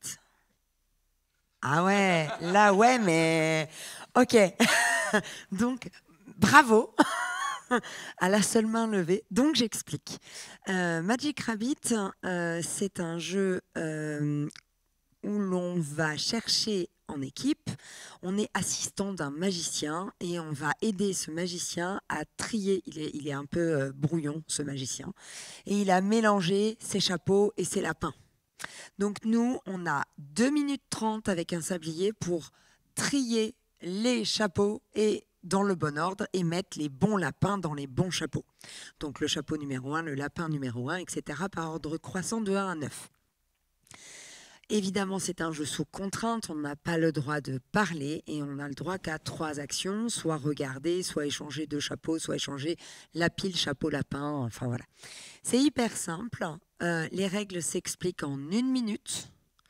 La durée de jeu, je vous l'ai donnée, c'est 2 minutes 30. Est-ce qu'on y arrive, est-ce qu'on n'y arrive pas? Il est hyper intéressant à jouer avec le côté itération. C'est-à-dire qu'on va demander à une équipe de jouer, on donne la consigne, voilà, on donne la règle, ils jouent. Et après, on leur laisse un temps pour travailler ensemble. On leur laisse, je sais pas, 5 ou 10 minutes et ils se réorganisent. Ils disent, voilà, comment est-ce qu'on fait, etc. Et on leur laisse refaire une partie. Et puis ensuite, on leur relaisse encore 5-10 minutes et ils refont une partie.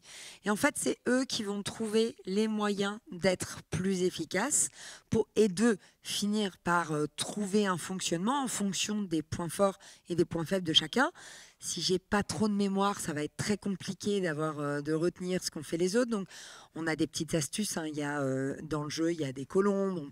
Mais en tout cas, ce qui va être intéressant, c'est d'analyser non presque pas le jeu, mais les discussions entre les sessions, d'augmenter, de voir comment ils s'organisent. Après, on peut rajouter de la difficulté, et de les aider en fait à travailler sur comment est-ce qu'ils constituent leur équipe de travail, comment ils tirent parti des forces de chacun, comment est-ce qu'il y a quelqu'un qui prend le lead ou pas, et comment est-ce que c'est régulé. Enfin bref, il y a 1000 débriefs à faire avec un jeu, 1 minute d'explication, 2 minutes 30 de jeu. J'adore ce jeu. Ça s'entend ? Mais quel est ce jeu? Mais qui est l'autrice? Alors, ce n'est pas un jeu, donc c'est vraiment un outil pour le coup, un outil d'écoute émotionnelle. Initialement, j'avais fait ça quand j'étais ado, moi, parce que c'était compliqué avec mes parents. Donc voilà, il vient de là. Donc c'est vraiment un outil. C'est un outil qui participe de ce dont je vous parlais tout à l'heure sur la notion du climat émotionnel et du climat de sécurité psychologique. Là, c'est vraiment un outil qui permet d'exprimer dans le détail son état émotionnel du moment, ou à un moment passé ou à un moment à venir, mais en tout cas on va pouvoir s'en servir. Alors collectivement c'est un petit peu compliqué, il faut vraiment qu'il y ait justement un consentement au partage, ça c'est juste fondamental, mais en tout cas ça participe aussi de ce dont on parlait tout à l'heure, de la notion de conscience de soi. Comment puis-je entrer en relation avec l'autre si je ne suis pas conscient de ce qui se joue en moi? Donc ça, voilà, participer de ça, de prendre conscience de ce qui se joue en moi. Et juste aussi pour finir là-dessus, c'est pas le tout de savoir qu'est-ce qui se joue en moi, c'est quoi mes émotions du moment, est-ce que je suis en colère, triste, dégoûtée, etc., est-ce que je m'ennuie? C'est vraiment des indicateurs, comme dirait Thomas d'Ansembourg, c'est comme les voyants sur le tableau de bord de la voiture, vous restez pas figé à regarder le témoin de température en vous disant, oh bah mince, il y a un témoin de température qui s'allume, vous allez à un moment vous dire, bah tiens, le moteur a besoin de refroidir. Etc. Genre on s'arrête tout de suite même en général. Voilà. Enfin, je dis ça, c'est un petit conseil si ça vous arrive. Donc l'idée c'est ça, c'est que les émotions c'est exactement pareil que les voyants sur le tableau de bord de la voiture, elles nous donnent des indications sur nos besoins fondamentaux. De quoi j'ai besoin? Si j'ai eu le voyant ennui qui clignote, c'est que peut-être j'ai besoin de m'accomplir, peut-être j'ai besoin de me challenger, peut-être j'ai besoin d'autre chose, quoi. Donc ça participe de ça. Avant d'entrer en communication avec l'autre, c'est comment je rentre en communication avec moi-même. Voilà. Alors pour être équitable, la conception c'est Karine Minidré et l'illustration des émotions c'est Stefano Colavini. Alors Stefano Colavini, c'est lui qui a fait les illustrations des émotions en effet, et Stéphane Rollo, j'ai bien aimé les Stéphane là, sur ce coup-là. Stéphane Rollo, c'est lui qui a fait tout le packaging. Voilà. Est-ce que vous voulez en présenter d'autres ou est-ce que vous avez des questions dans la salle? Il y en a une au fond. Ouais. Devant, ouais. Tu as levé la main. Vas-y, j'y vais, Claire.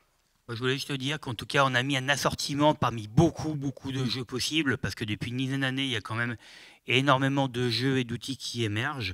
Il y a des jeux autour de l'éducation à la vie affective, relationnelle, sexuelle. Il y a des jeux autour pour apprendre, on va dire, avoir de la répartie et sortir un peu des tétanies lorsqu'on reçoit des agressions, et y compris des agressions liées à des dominations. D'ailleurs, dans la salle, il y a aussi le créateur de l'un des jeux qui est là, ou sinon il en parlera s'il le souhaite. Et il y a aussi des jeux, on va dire, de coordination qui font appel à tout un tas de compétences différentes. Voilà, c'est un petit échantillon qu'on vous invite à venir voir ensuite. Stand, et qu'on peut aussi retrouver avec tous les autres sur le stand 0508, effectivement, en bas. Et après, on peut le présenter un par un si vous le souhaitez, mais peut-être à la demande. Et juste sur le stand où il y a aussi l'exposition Faire société par le jeu. Du coup, je reviens sur une question qui est par rapport à quelque chose que tu avais dit il y a au moins 1 heure, je pense. C'était au début de la conférence, quand tu parlais de la mécanique, de la mécanique d'injustice. Voilà, un truc que personnellement je déteste en général. Même si tout peut être une mécanique, mais j'aime vraiment pas. Mais je me posais la question, notamment parce que j'ai testé un prototype de jeu hier au off qui l'utilisait, mais qui était un jeu militant qui utilisait cette mécanique pour dénoncer justement des mécanismes. Je me demandais, en gros, c'était un jeu qui s'appelle Rien à cacher, où en gros les gens se retrouvent dans une société avec de plus en plus de restrictions sur leurs droits, et moins ils ont de liberté, plus pour pouvoir faire des choses en cachette, ils vont être obligés de dénoncer les autres pour qu'on ne les regarde pas eux. Au début, on n'a pas envie de le faire, puis au bout d'un moment, on se retrouve presque obligé de le faire. Et en gros, c'est pour dénoncer. Donc il y a des grosses mécaniques d'injustice en jeu, mais c'est utilisé pour dénoncer et pour faire réaliser. Donc à plus de... Enfin, vous avez de conscience, voilà, vous avez compris. Du coup, je voulais savoir ce que vous en pensiez, parce que je déteste cette mécanique normalement, mais à but de conscientisation de la chose, je la trouve assez efficace des fois. Ok. Alors, je vais bien prendre la réponse.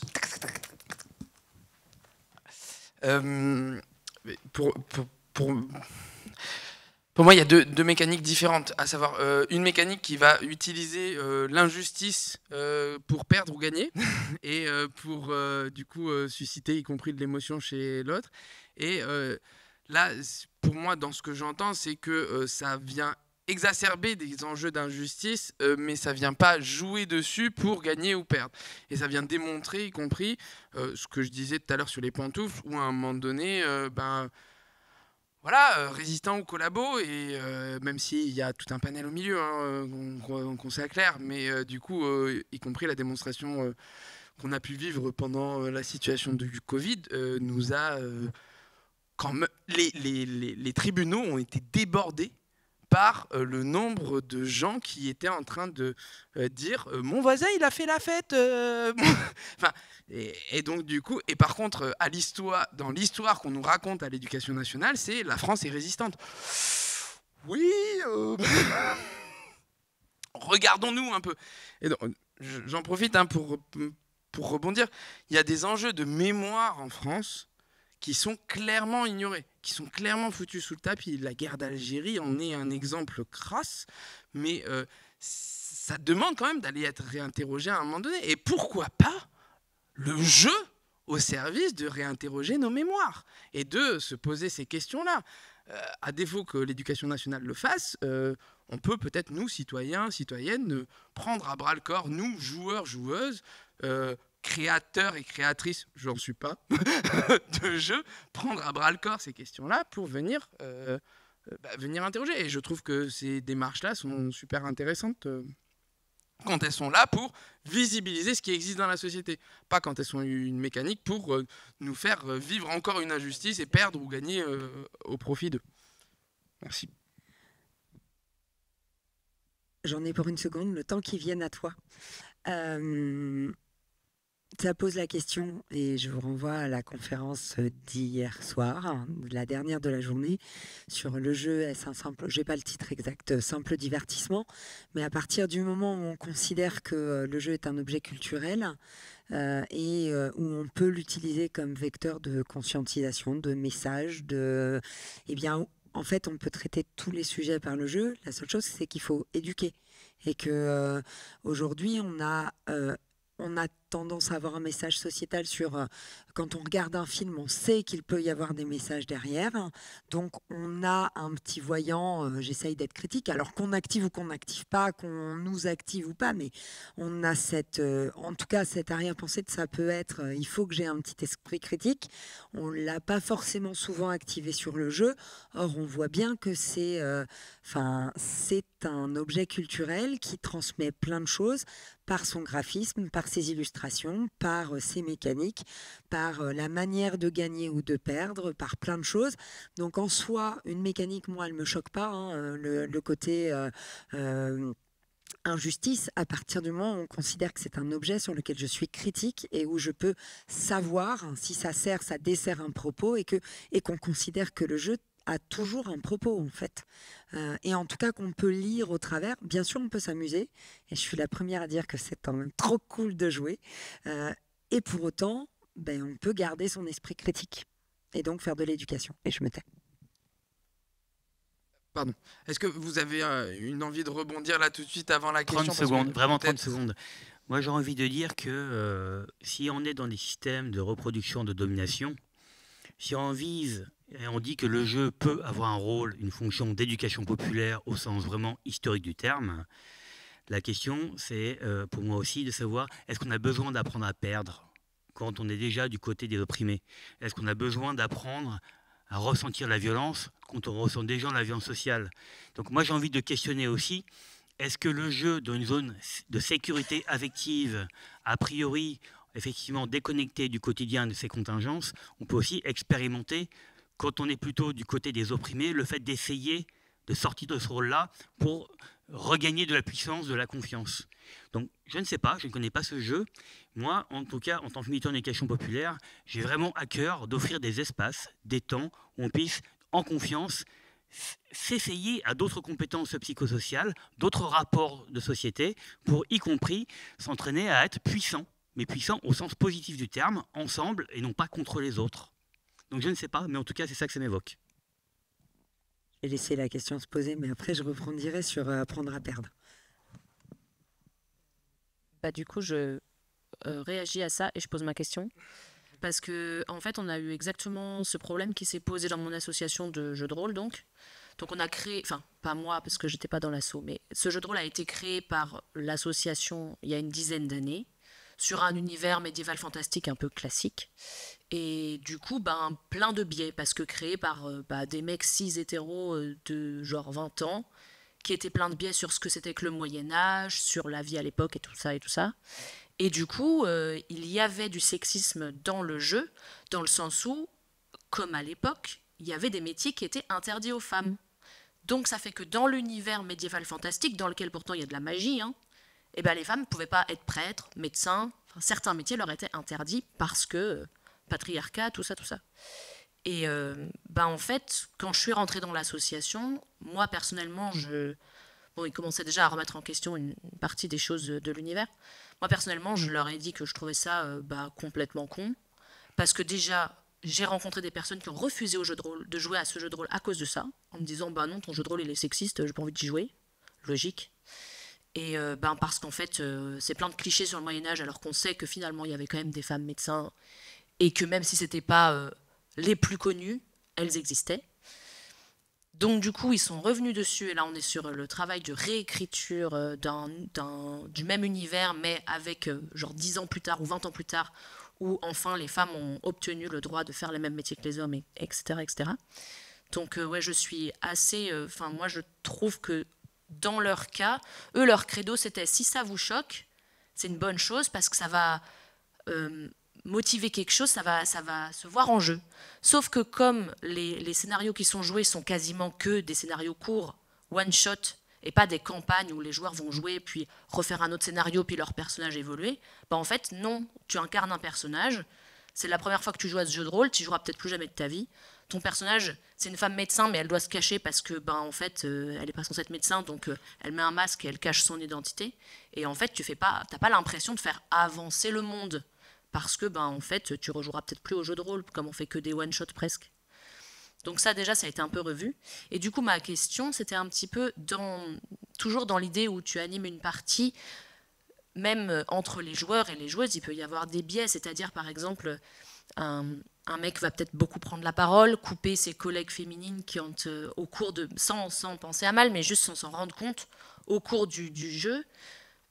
Est-ce que vous avez un peu des techniques pour réinterroger ça, parce que c'est un peu le rôle des maîtres du jeu, mais des fois ils sont eux-mêmes, ils manquent un peu de... c'est des gens qui font ça pour leur loisir, on n'est pas professionnels, on est vraiment une association de à de passionnés. Donc ils n'ont pas forcément toujours les outils pour dire attends, écoute, toi tu as déjà beaucoup parlé, laisse la parole, etc., etc. Donc si vous avez quelques outils un peu concrets, je suis preneuse. Merci. Oui, on en a.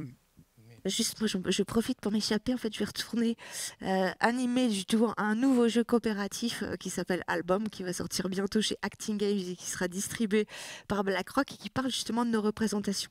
Donc, merci de votre attention. En tout cas, je vous laisse pour la suite.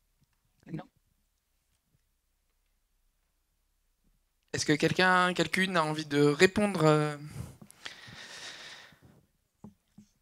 Merci, Karine.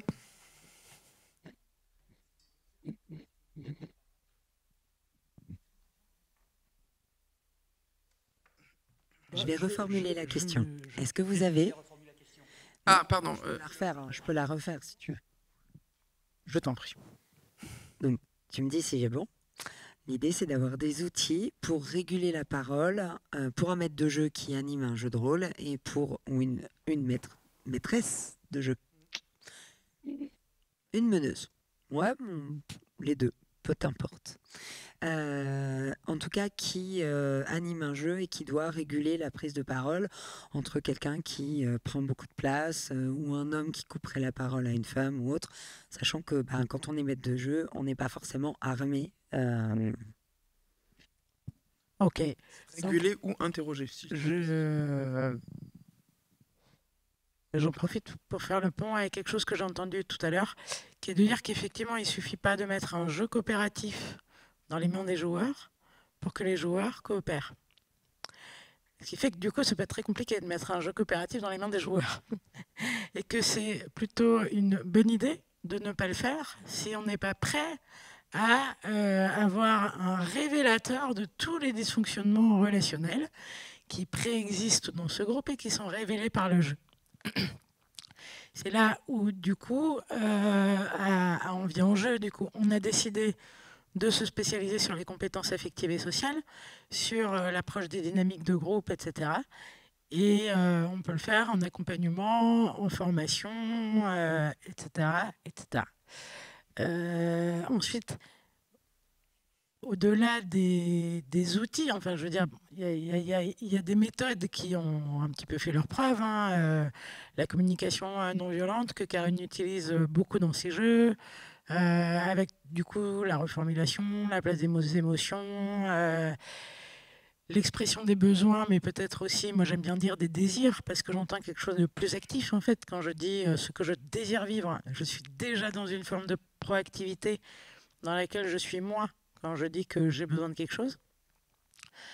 Et du coup, tout ça pour moi, ce sont des compétences déjà d'identification des mécanismes à l'œuvre, d'équipement des personnes en capacité d'écoute, d'assertivité, de synthèse, de reformulation, voire d'animation. Et en fait, mis à part... mais je sais pas, il n'y a pas de méthode miracle.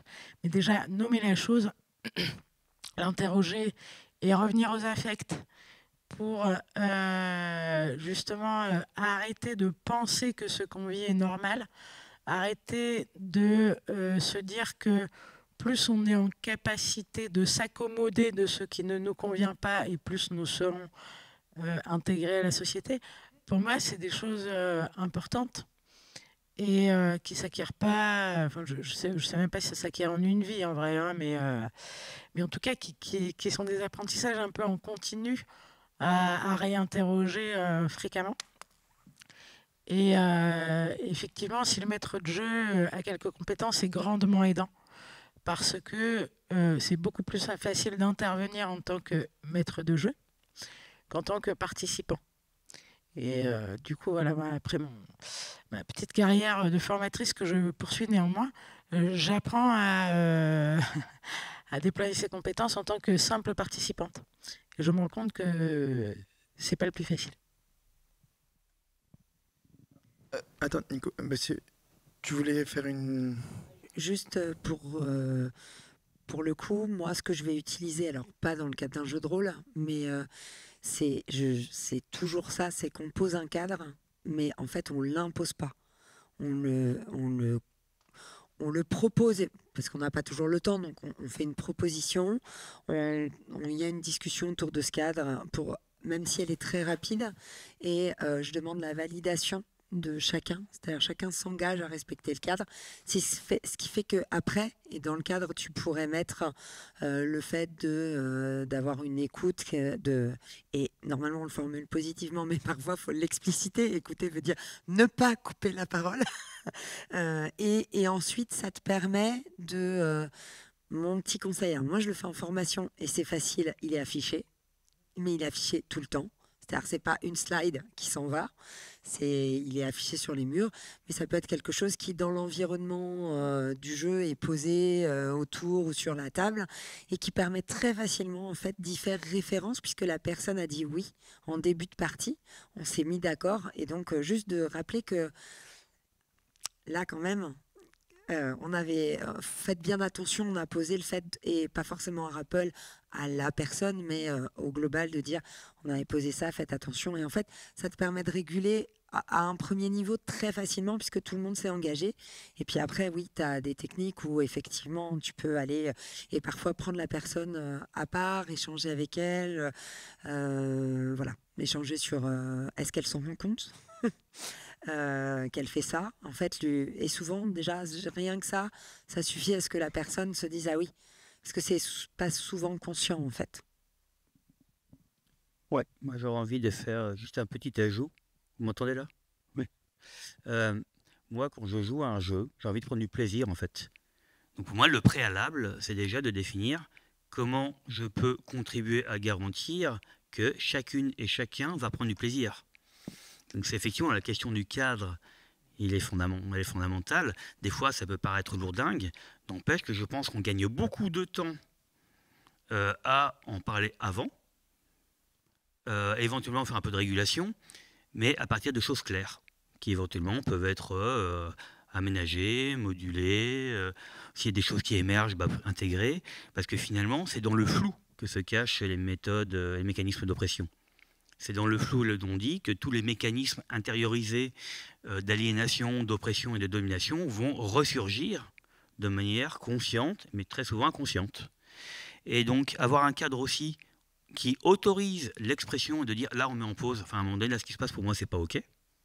Et en fait ce qui est prioritaire c'est ce que je vis de désagréable plutôt que la dynamique du groupe qui viendrait m'opprimer et je devrais m'y soumettre. Non, moi je veux jouer en fait. Donc à un moment donné, j'ai besoin des conditions pour le faire. Et donc, après, sur la question de la personne qui anime, déjà, la conscience que ça existe. Les personnes qui sont en déni des oppressions et des dominations systémiques, par nature et nécessairement, soit n'en ont pas conscience, soit le rejettent. Et du coup, ça peut générer des rapports de domination réitérés, en fait. Donc ça, c'est une chose que moi, j'aime bien questionner. Voilà, et puis après, c'est dialectique. C'est comment est-ce que l'individu fonctionne dans un groupe sans s'y soumettre et en même temps sans le bloquer. Et tout ça, c'est effectivement le travail de la posture, de l'intention, qu'est-ce qu'on vit ensemble et de quelle méthode on se dote. Tu voulais prendre la parole? Ouais, je voulais juste dire que on peut poser un cadre et se dire c'est acquis, il est acquis pour la séance. Et on le repose. Par contre, on n'est pas obligé du coup de se le réapproprier à chaque fois. On n'est pas obligé de on peut juste le rappeler. Est-ce que tout le monde est toujours d'accord avec? Point. Ça prend 1 minute sur la partie numéro 2, mais il est remis au centre de la table, par exemple. C'est hyper important de ne pas se dire que c'est acquis, en fait. Parce que ça ne l'est jamais vraiment et il faut que ce soit re-questionné. Je vais en profiter et abuser du privilège d'animation et d'avoir le micro en main. Mais je m'en sers aussi pour visibiliser, c'est-à-dire que dire ça rend transparent quel endroit, du coup, j'ai un privilège ou un pouvoir dont j'abuse ou pas. Et en tant que maître du jeu, on peut clairement le stipuler, ce qui permet de pouvoir remettre, de dire à quelqu'un qui est en train de le faire. Et parce que j'avais envie de faire une petite parenthèse, c'est sur le jeu que tu as présenté tout à l'heure. Encore une fois, il y a le biais patriarcal, mais au Moyen-Âge, les sorcières, et voilà, est-ce qu'on s'en sert du coup? Et du coup, quel grille de lecture on utilise, quelles lunettes, moi j'aime bien dire, quelles lunettes en fait on utilise pour voir quel temps et pour mettre quoi en avant. Et c'est toujours subjectif. Voilà, je m'arrête là. Alors, moi j'ai une question, c'est parce que souvent les jeux coopératifs, on en parle dans l'enfance, et puis après aussi dans l'univers des entreprises. Mais moi, je travaille avec des lycéens en l'occurrence. Et le jeu, c'est soit c'est dehors, c'est en extérieur, on va jouer à des jeux de rôle ou quoi que ce soit. Mais moi, je vois perpétuellement des jeunes qui viennent me parler des projets qu'ils ont. Donc, on va pas appeler ça un jeu, mais du coup un travail coopératif. Mais à chaque fois que déjà ils en parlent, c'est toujours une torture pour eux parce que évidemment, c'est compliqué quand on sait qu'il y a un enjeu qui est littéralement leur avenir, la plupart du temps, dans les mains. Donc ils ont du mal à vouloir coopérer et se mettre d'accord là-dessus parce que déjà, ils n'ont pas tous les mêmes objectifs. Mais ce que je trouve triste, on va dire, c'est qu'il n'y a pas de mise en place pour rendre ça ludique. On va obligatoirement leur donner, un objectif individuel, ce qui va faire qu'au lieu d'être coopératifs, ils vont au final se battre pour avoir la même chose dans un groupe, alors que le but, c'est qu'ils soient ensemble et qu'ils arrivent tous ensemble jusqu'au bout, mais qu'au final, il n'en reste pas moins que quand ils vont arriver en école supérieure, il va falloir qu'ils s'arrachent tous entre eux pour avoir ce qu'ils veulent.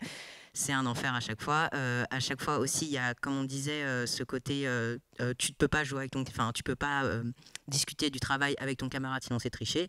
Je ne sais pas combien de fois les gamins viennent me voir en me disant qu'ils comprennent pas pourquoi est-ce que on leur autorise pas à parler avec leurs camarades pour débattre d'un sujet qu'on leur a donné en classe, alors qu'on leur apprend justement plus jeunes à essayer d'être coopératifs avec les autres. C'est vraiment, j'ai l'impression de voir deux entrechocs. Et puis en plus, il y a vraiment un choc générationnel. Les jeunes veulent de plus en plus travailler en commun pour y arriver. Et des professeurs qui, eux, sont souvent d'une ancienne génération, ont tendance à dire l'école, c'est pas, on n'est pas là pour s'amuser. Et je trouve ça trop triste parce que, en fait, on apprend beaucoup plus en s'amusant. Donc je voulais savoir, est-ce que vous connaisseriez des associations ou des comment on appelle ça, des encadrements, pour pouvoir mettre ça en place auprès d'établissements comme des lycées ou des collèges. Parce que pour les petits enfants, j'en ai entendu plusieurs fois parler, et pour les entreprises, mais dès qu'on touche à l'adolescence, c'est comme si ça faisait un peu trop peur et qu'il fallait pas trop y toucher. Enfin, je sais pas comment dire ça, il y a trop d'enjeux en place d'un seul coup, on peut plus trop jouer avec, sauf que ironiquement, c'est là où ils en ont le plus besoin, je trouve. Puisque littéralement, leur avenir est en jeu et c'est là où ils ont le plus d'occasion d'apprendre de nouvelles choses, quoi. Enfin bref, je sais pas. Oui. Merci. Pour répondre, messieurs, dames. Moi, je ne connais pas d'association, sauf celle qui est, où je suis entourée d'eux. Donc, je vais leur laisser faire. Allô ? Oui. Alors, j'aurais envie de dire, on peut intervenir en milieu scolaire, on le fait d'ailleurs, avec du tas de forums, on le fait avec des ateliers, on le fait en formation, on le fait dans tout un tas de cadres. Après, comme on le dit tout à l'heure à propos de la fonction aussi de domination et du rôle social de l'éducation, on ne va pas faire un débat là-dessus maintenant. Il n'empêche que quand on nous demande d'intervenir, c'est toujours les jeunes le problème. Le harcèlement, les violences, ils se parlent mal, ils foutent le bordel, enfin bref. C'est jamais le système. Donc essayer de faire ce que tu dis, ça supposerait de vouloir parler de communauté éducative, de réfléchir au contexte réellement existant, des relations parents, profs, de manière plus générale, personnel enseignant, non enseignant, du respect des besoins des jeunes dans les établissements, des injonctions contradictoires, de la notion de réussite sociale. Enfin, ça vient brasser en fait tout un tas de dimensions sociales. Et donc c'est plus facile que d'aller interroger comment ce système fonctionne ou ne fonctionne pas et interagit. On préfère dire les jeunes sont le problème, est-ce que vous pourriez faire quelque chose dans la classe? Et ça, c'est le piège. C'est-à-dire qu'à un moment donné, quand on travaille sur un élément du système en nous expliquant que ça va changer le système, c'est aller au casse-pipe. Et quand Chloé, elle disait, des fois, on analyse la demande, on accompagne et on vérifie que c'est faisable, moi, je ne veux pas faire croire à des gens que l'on va coopérer si on ne peut pas coopérer. Et c'est la même chose quand on intervient dans le médico-social. Il y a tout un tas de professionnels qui aujourd'hui sont en burn-out, démissionnent et n'en peuvent plus, parce que simplement, ils vivent en tant qu'individus, qu'ils considèrent être des échecs ou des violences, car en réalité, ils reproduisent des violences sociales. Et en fait, ils ont tellement la culpabilisation en pensant que du coup, ils ne sont plus à la hauteur, ils ne savent pas faire ou qu'ils ne peuvent pas faire. Et à un moment donné, juste leur redire dans quel système vous fonctionnez. Qu'est-ce qu'on vous demande? Est-ce que c'est réalisable? Et finalement, est-ce que c'est votre métier? Et qu'est-ce que ça va changer réellement dans la société? Déjà, c'est aussi les déculpabiliser. Et faire le tri entre ce qui relève de leur responsabilité. Et derrière, il y a la question de la culpabilité sociale. Et ce qui ne relève pas de leur responsabilité. Il y a ce qui relève d'eux en tant qu'individus ou professionnels. Et il y a ce qui relève du cadre collectif. Et réussir à clarifier ça déjà, y compris dans l'institution d'éducation nationale, c'est permettre aussi éventuellement d'entrer dans les phases de négociation sur les conditions de travail.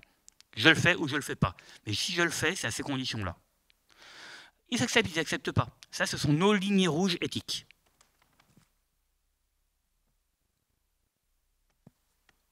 Je ne sais pas si ça répond à toute la question, hein, mais au moins déjà, ça permet soit de se sentir moins démuni.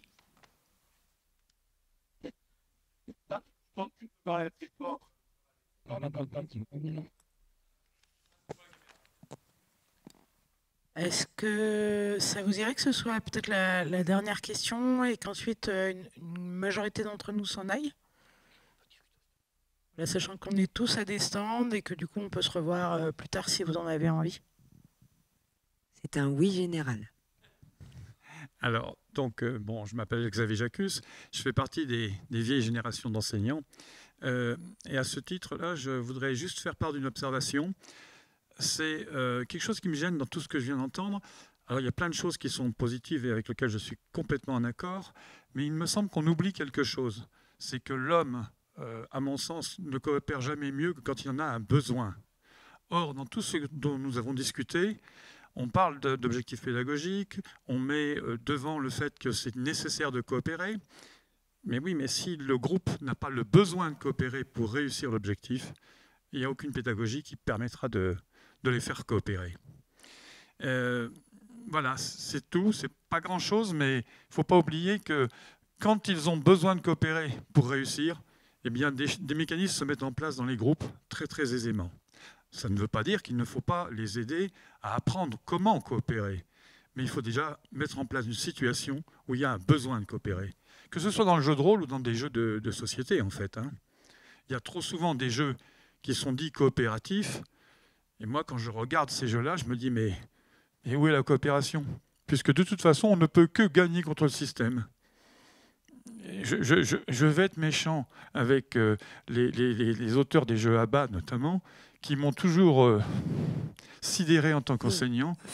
Bien sûr que c'est des jeux coopératifs. Il n'y a pas d'autre solution que de coopérer. De toute façon, on réussira. La bonne coopération, à mon sens, c'est une coopération dans laquelle il y a un peu de compétition.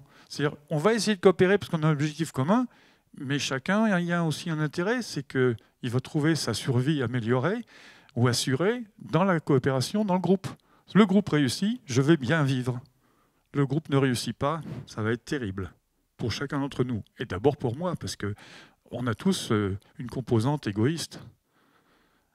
Et il faut essayer de tourner cela de manière effectivement altruiste. Voilà, c'est tout. Moi, je veux bien m'hasarder une réponse, mais vous aviez eu une envie de clôture, donc je ne sais pas si c'est OK pour vous. Je vérifie mes petits camarades avant de... Je propose quand même qu'on réponde à la question et okay. Avant de clôturer. Alors, si on est sur la question du jeu, à proprement parler, on peut perdre ensemble. Hein. Dans les jeux coopératifs, la majeure partie des jeux coopératifs, c'est de jouer contre le jeu et de gagner par-dessus le jeu ou de jouer contre la précédente performance qu'on a fait collectivement. Et donc du coup, le besoin et l'objectif est commun et il vient nourrir un sentiment de satisfaction quant à s'être dépassé collectivement ou avoir dépassé la contrainte du jeu. Ça, c'est pour le jeu.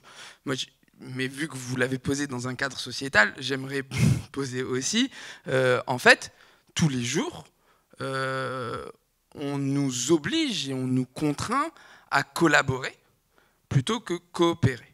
C'est-à-dire que demain, dans un poste salarié à l'usine, je collabore à l'objectif final de rendement d'une production dont quelqu'un d'autre va tirer l'usufruit. Mais de fait, je collabore, mais je ne coopère pas. C'est-à-dire qu'on ne décide pas ensemble de pourquoi je suis en train de produire ça, est-ce que ça a une réelle utilité sociale, est-ce que faire l'iPhone 15 à 800 boules, c'est vraiment profitable à la communauté ou à l'activité. C'est-à-dire que ce besoin dont vous parliez, pour moi, il est présent partout. Par contre, dans la façon dont on le regarde pas de la même façon quand on a le prisme le déclasse, ou coopération, ou quand on a le prisme capitalisme. Mais je suis d'accord avec le fait qu'on coopère ou on collabore, selon la situation, tout le temps, quand on est en train de faire société. Voilà, pour un bout de réponse. Moi, j'avais donc, 2 réactions. Une d'abord sur le jeu coopératif. Les jeux coopératifs, en tout cas dans une partie des exemples qu'il y a là, il y a vraiment du challenge. Et c'est là, effectivement, qu'on va chercher la... Et c'est pas parce qu'il n'y a pas de compétition qu'il n'y a pas de challenge. Ça, c'était un premier point. Ensuite, quitte à faire peut-être un peu de provocation, mais juste dire que la sensation, c'est que on est souvent, voire même tout le temps, dans le besoin de coopérer. On n'en a peut-être juste pas assez conscience, à moins éventuellement d'être en position de domination. Alors, moi, j'ai l'impression aussi qu'il y a vraiment des évolutions historiques dans la question de savoir si on coopère uniquement sous la contrainte, si on est fait pour coopérer ou non, etc. Il y a quand même des études qui émergent qui nous disent que les hommes et femmes préhistoriques coopéraient, soignaient leurs handicapés, leurs vieux, etc. C'était des choses qu'on ne disait pas il y a quelques années. Donc la vision que l'on a de l'être humain et de l'importance de la coopération dans la survie de l'espèce est en train de changer. On n'est plus à dire bah oui, en fait, l'homme est un loup pour l'homme et les plus forts gagnent, etc., etc. Les travaux des anthropologues, les travaux de Pablo Servigne, enfin, il y a énormément de parutions scientifiques qui contredisent une vieille croyance. Et moi, j'aime aussi cette approche qui dit, évidemment, je peux coopérer sous la contrainte. Et on les voit, les jeux avec des boss très très forts, et il faut se serrer les coudes pour battre le boss de fin, etc. Ça fonctionne, bien sûr. On peut se demander aussi dans quelle mesure c'est démagogique. Et on peut aussi porter, en fait, et moi, c'est ce que je crois que j'aime le plus faire, la voie de dire, mais en fait, moi, je coopère avant tout parce que j'ai le goût de la relation. Quand on voit, il y a eu des études psychologiques faites sur des très jeunes enfants, 2-3 ans, qui viennent aider une personne en difficulté et qui quittent leur jeu parce qu'elles voient une personne en difficulté. C'est pas parce qu'elles ont eu des cours d'instruction civique qu'elles le font, puisqu'elles ont 3 ans, 2 ans, 3 ans, etc. Donc, ce désir, en fait, de voir l'autre que soit heureux, pour moi, il fait partie d'une forme de nature humaine. Ensuite, c'est pas ce qu'on développe le plus. Et je pense aussi que peut-être que si on est construit socialement comme homme, on a moins de chances de le développer que si on est construit socialement comme femme. Il m'est arrivé dans des cours de récréation de sortir mes jeux coopératifs et que les jeunes garçons viennent à moi en me disant « Non mais moi je joue pas à des jeux de filles hein. » Parce que ça renvoie au care, ça renvoie à des valeurs qui, dans notre société, sont davantage attribuées aux femmes.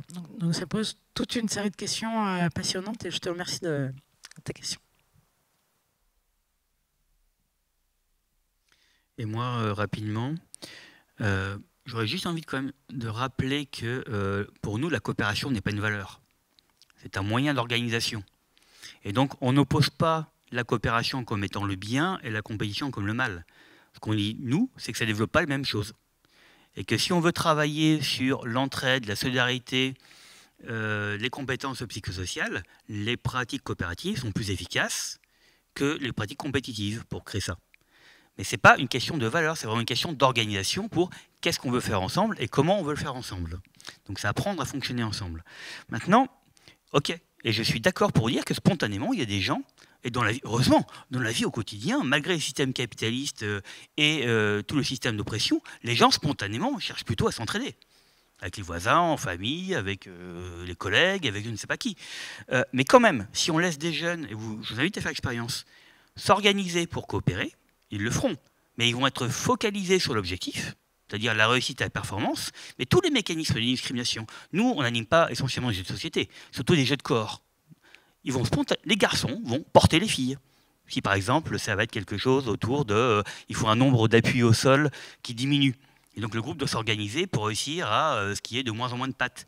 Quasiment spontanément. Les garçons, parce qu'ils sont plus forts, plus grands, machin, en tout cas ils se voient comme ça, portent les filles et ne leur demandent pas leur consentement. Donc la question du rapport au corps, au contact, la question de demander, je peux être une fille, mais envie me sentir capable et légitime de porter quelqu'un, ou en tout cas ne pas avoir envie d'être porté. Et en fait, toutes les mécaniques de reproduction vont quand même ressurgir de manière inconsciente. Donc oui, ils vont coopérer, oui, ils vont peut-être réussir à atteindre l'objectif, mais en tout cas, ils n'auront pas co-construit ensemble les modalités acceptables pour chacun et pour chacune. C'est ça, en fait, que l'on dit dans la reproduction des stéréotypes. Et ça, c'est intéressant, parce que si on a le focus uniquement sur les performances, effectivement, on peut avoir l'impression que c'est quelque chose d'assez naturel. Nous, on interroge, au-delà des performances, qu'est-ce qu'on vit quand on le vit?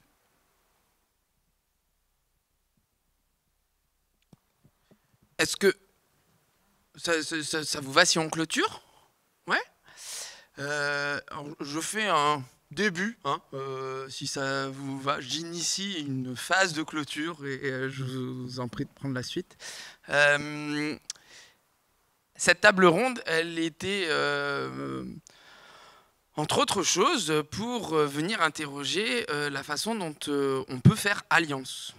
La façon dont on peut faire alliance dans les différentes discriminations que l'on vit dans la société, mais la façon dont on peut faire alliance avec le jeu, avec les producteurs, productrices, créateurs, créatrices, joueurs, joueuses, pour que le jeu soit un outil au service de la lutte contre les discriminations, au service de l'émancipation, au service de l'épanouissement, et comment du coup on fait en sorte, par exemple, que dans ce salon, l'année prochaine, il y ait plus d'ouverture à ce que des auteurs, autrices viennent présenter des jeux qui vont venir mettre en avant des systèmes de domination, vont venir proposer des pistes de solutions potentiellement coopératives, enfin c'est ce qu'on préférerait, mais on n'est pas exclusif, qui vont permettre de venir s'attaquer à ces questions-là. Et comment nous, individuellement aussi, dans notre petite capacité, on peut aller influencer ces choses-là et comment on peut faire alliance ensemble avec nos camarades de jeu pour venir interroger, par exemple, à la fin d'un jeu, alors qu'est-ce qui s'est joué dans la relation, etc. Et est-ce que si on avait un jeu qui permettait de venir interroger ce système de domination ou venir interroger le fait que toi, tu es pris le lead parce que bah, tu as plus de facilité d'éloquence, parce que tu es un garçon, parce que ceci, parce que cela, parce que, etc. Comment on va pouvoir influencer, en fait, le monde du jeu pour qu'il soit au service de ça et que, petite provoque, ils ne tombent pas comme les autres arts dans la société du spectacle et la reproduction des systèmes de domination qui nous asservissent. Je laisse la parole. J'ai envie de vous dire merci, au revoir. Nous sommes sur le stand 0508 et toi, Susan 2101. On n'est pas loin. Voilà. Non. Nous, vous cherchez l'Orcana, vous faites le tour et vous nous trouvez. Et après, vous prenez l'allée qui longe et vous trouvez le stand d'Envie en jeu. Il y a moi, je conclue juste en vous disant qu'il y a de plus en plus d'initiatives d'édition Alors, il y a évidemment les maisons d'édition engagées, mais je pense à même des éditeurs. Alors, c'est pas un éditeur vraiment, c'est un auteur-éditeur. En tout cas, il produit un jeu qui s'appelle, son entreprise s'appelle l'Inclusif, où par exemple, il va travailler sur des jeux grand public avec des règles. Il n'y a pas de transmission de messages. La seule chose, c'est que il travaille sur la représentation. Toutes les cartes, il y a des représentations de personnes avec tout type de handicap, visibles, invisibles, et des gens évidemment qui n'ont pas non porteurs de handicap. Et tout est mélangé pour donner à voir en fait la diversité. Juste pour dire, donc je lui fais de la pub, l'Inclusif, mais allez regarder, mais c'est juste parce que c'est un exemple de toutes les initiatives qui se font. Envie en jeu vous propose, et franchement allez voir leur stand, il y a plein de trucs dessus, allez découvrir, il y a tellement d'initiatives que c'est hyper riche, et gardez votre esprit critique. Et puis, pour finir la conclusion, j'ai envie de faire plus une ouverture, une perche tendue pour, pourquoi pas, une prochaine table ronde. Oui, le jeu coopératif, on en a parlé beaucoup sur la déconstruction, sur la lutte contre les discriminations. Et moi, j'ai envie d'ouvrir sur le débrief. La notion de débrief après le jeu, avec tout ce qui est en lien avec la métacognition, et que finalement débriefer après un jeu sur ce qui a pu se jouer permet de conscientiser tous ces systèmes de domination et en termes métacognitifs, de l'intégrer, de changer nos cases. Et là aussi, il y a un énorme intérêt contre les discriminations et les violences dans le jeu coopératif, avec le débrief qui le suit. Voilà, plus en ouverture de réflexion pour une prochaine. Moi, en guise de conclusion, j'ai envie de revenir sur un atelier que j'animais la dernière.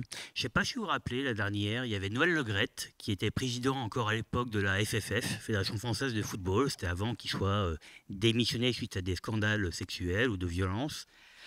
J'animais un atelier sur le thème des discriminations avec des jeunes d'un quartier, dans un centre social. Et j'avais mis des feuilles, violents, pas violents. Je disais des choses et je leur demandais de se positionner. Si pour eux, c'était violent ou pas violent. Et par exemple, il y avait des questions autour de je me prends des claques de manière régulière à la maison. Tous les jeunes s'étaient mis sur c'est pas violent. Et dans le tour de parole, ils expliquaient tous qu'ils se prenaient des mandales, des coups de ceinturon, de ce que vous voulez, mais pour eux, c'était pas violent, c'était normal. C'était leur quotidien, et puis les parents n'ont pas de mauvaises intentions. Et puis il y a la question de l'amour. Enfin, pour eux, c'était pas violent. Par contre, j'avais fait ça pour blaguer. Noël Le Graët vient de déclarer hier que ce que pensait Zinedine Zidane, il en a rien à carrer. Et là, ils sont tous allés sur c'est violent. Parce qu'en fait, c'est pas possible de dire ça sur Zinedine Zidane. Et donc la question de se prendre des mandales, finalement, c'est pas grave. Mais que quelqu'un puisse critiquer Zinedine Zidane, c'est grave. Et c'est violent. Et la question de nos représentations, de notre capacité aussi à intégrer, y compris des violences objectives, ça nous questionne quand même. Et nous, on a envie de poser ça en débat public en disant, effectivement, comment on fait alliance pour qu'à un moment donné, on considère que ce que Zidane pense, c'est grave ou c'est pas grave, mais en fait, peu importe, mais que, évidemment, recevoir des coups, on peut le regarder autrement que comme c'est normal. Voilà. C'est tout ce que j'avais à dire pour conclure. Et donc, merci à vous. Merci à vous. Merci beaucoup. Et puis on est là si vous voulez discuter et dire que, y compris, on a fait des formations à Envie en jeu sur la question de comment accompagner dans les démarches de jeu. Bonne fin de festival.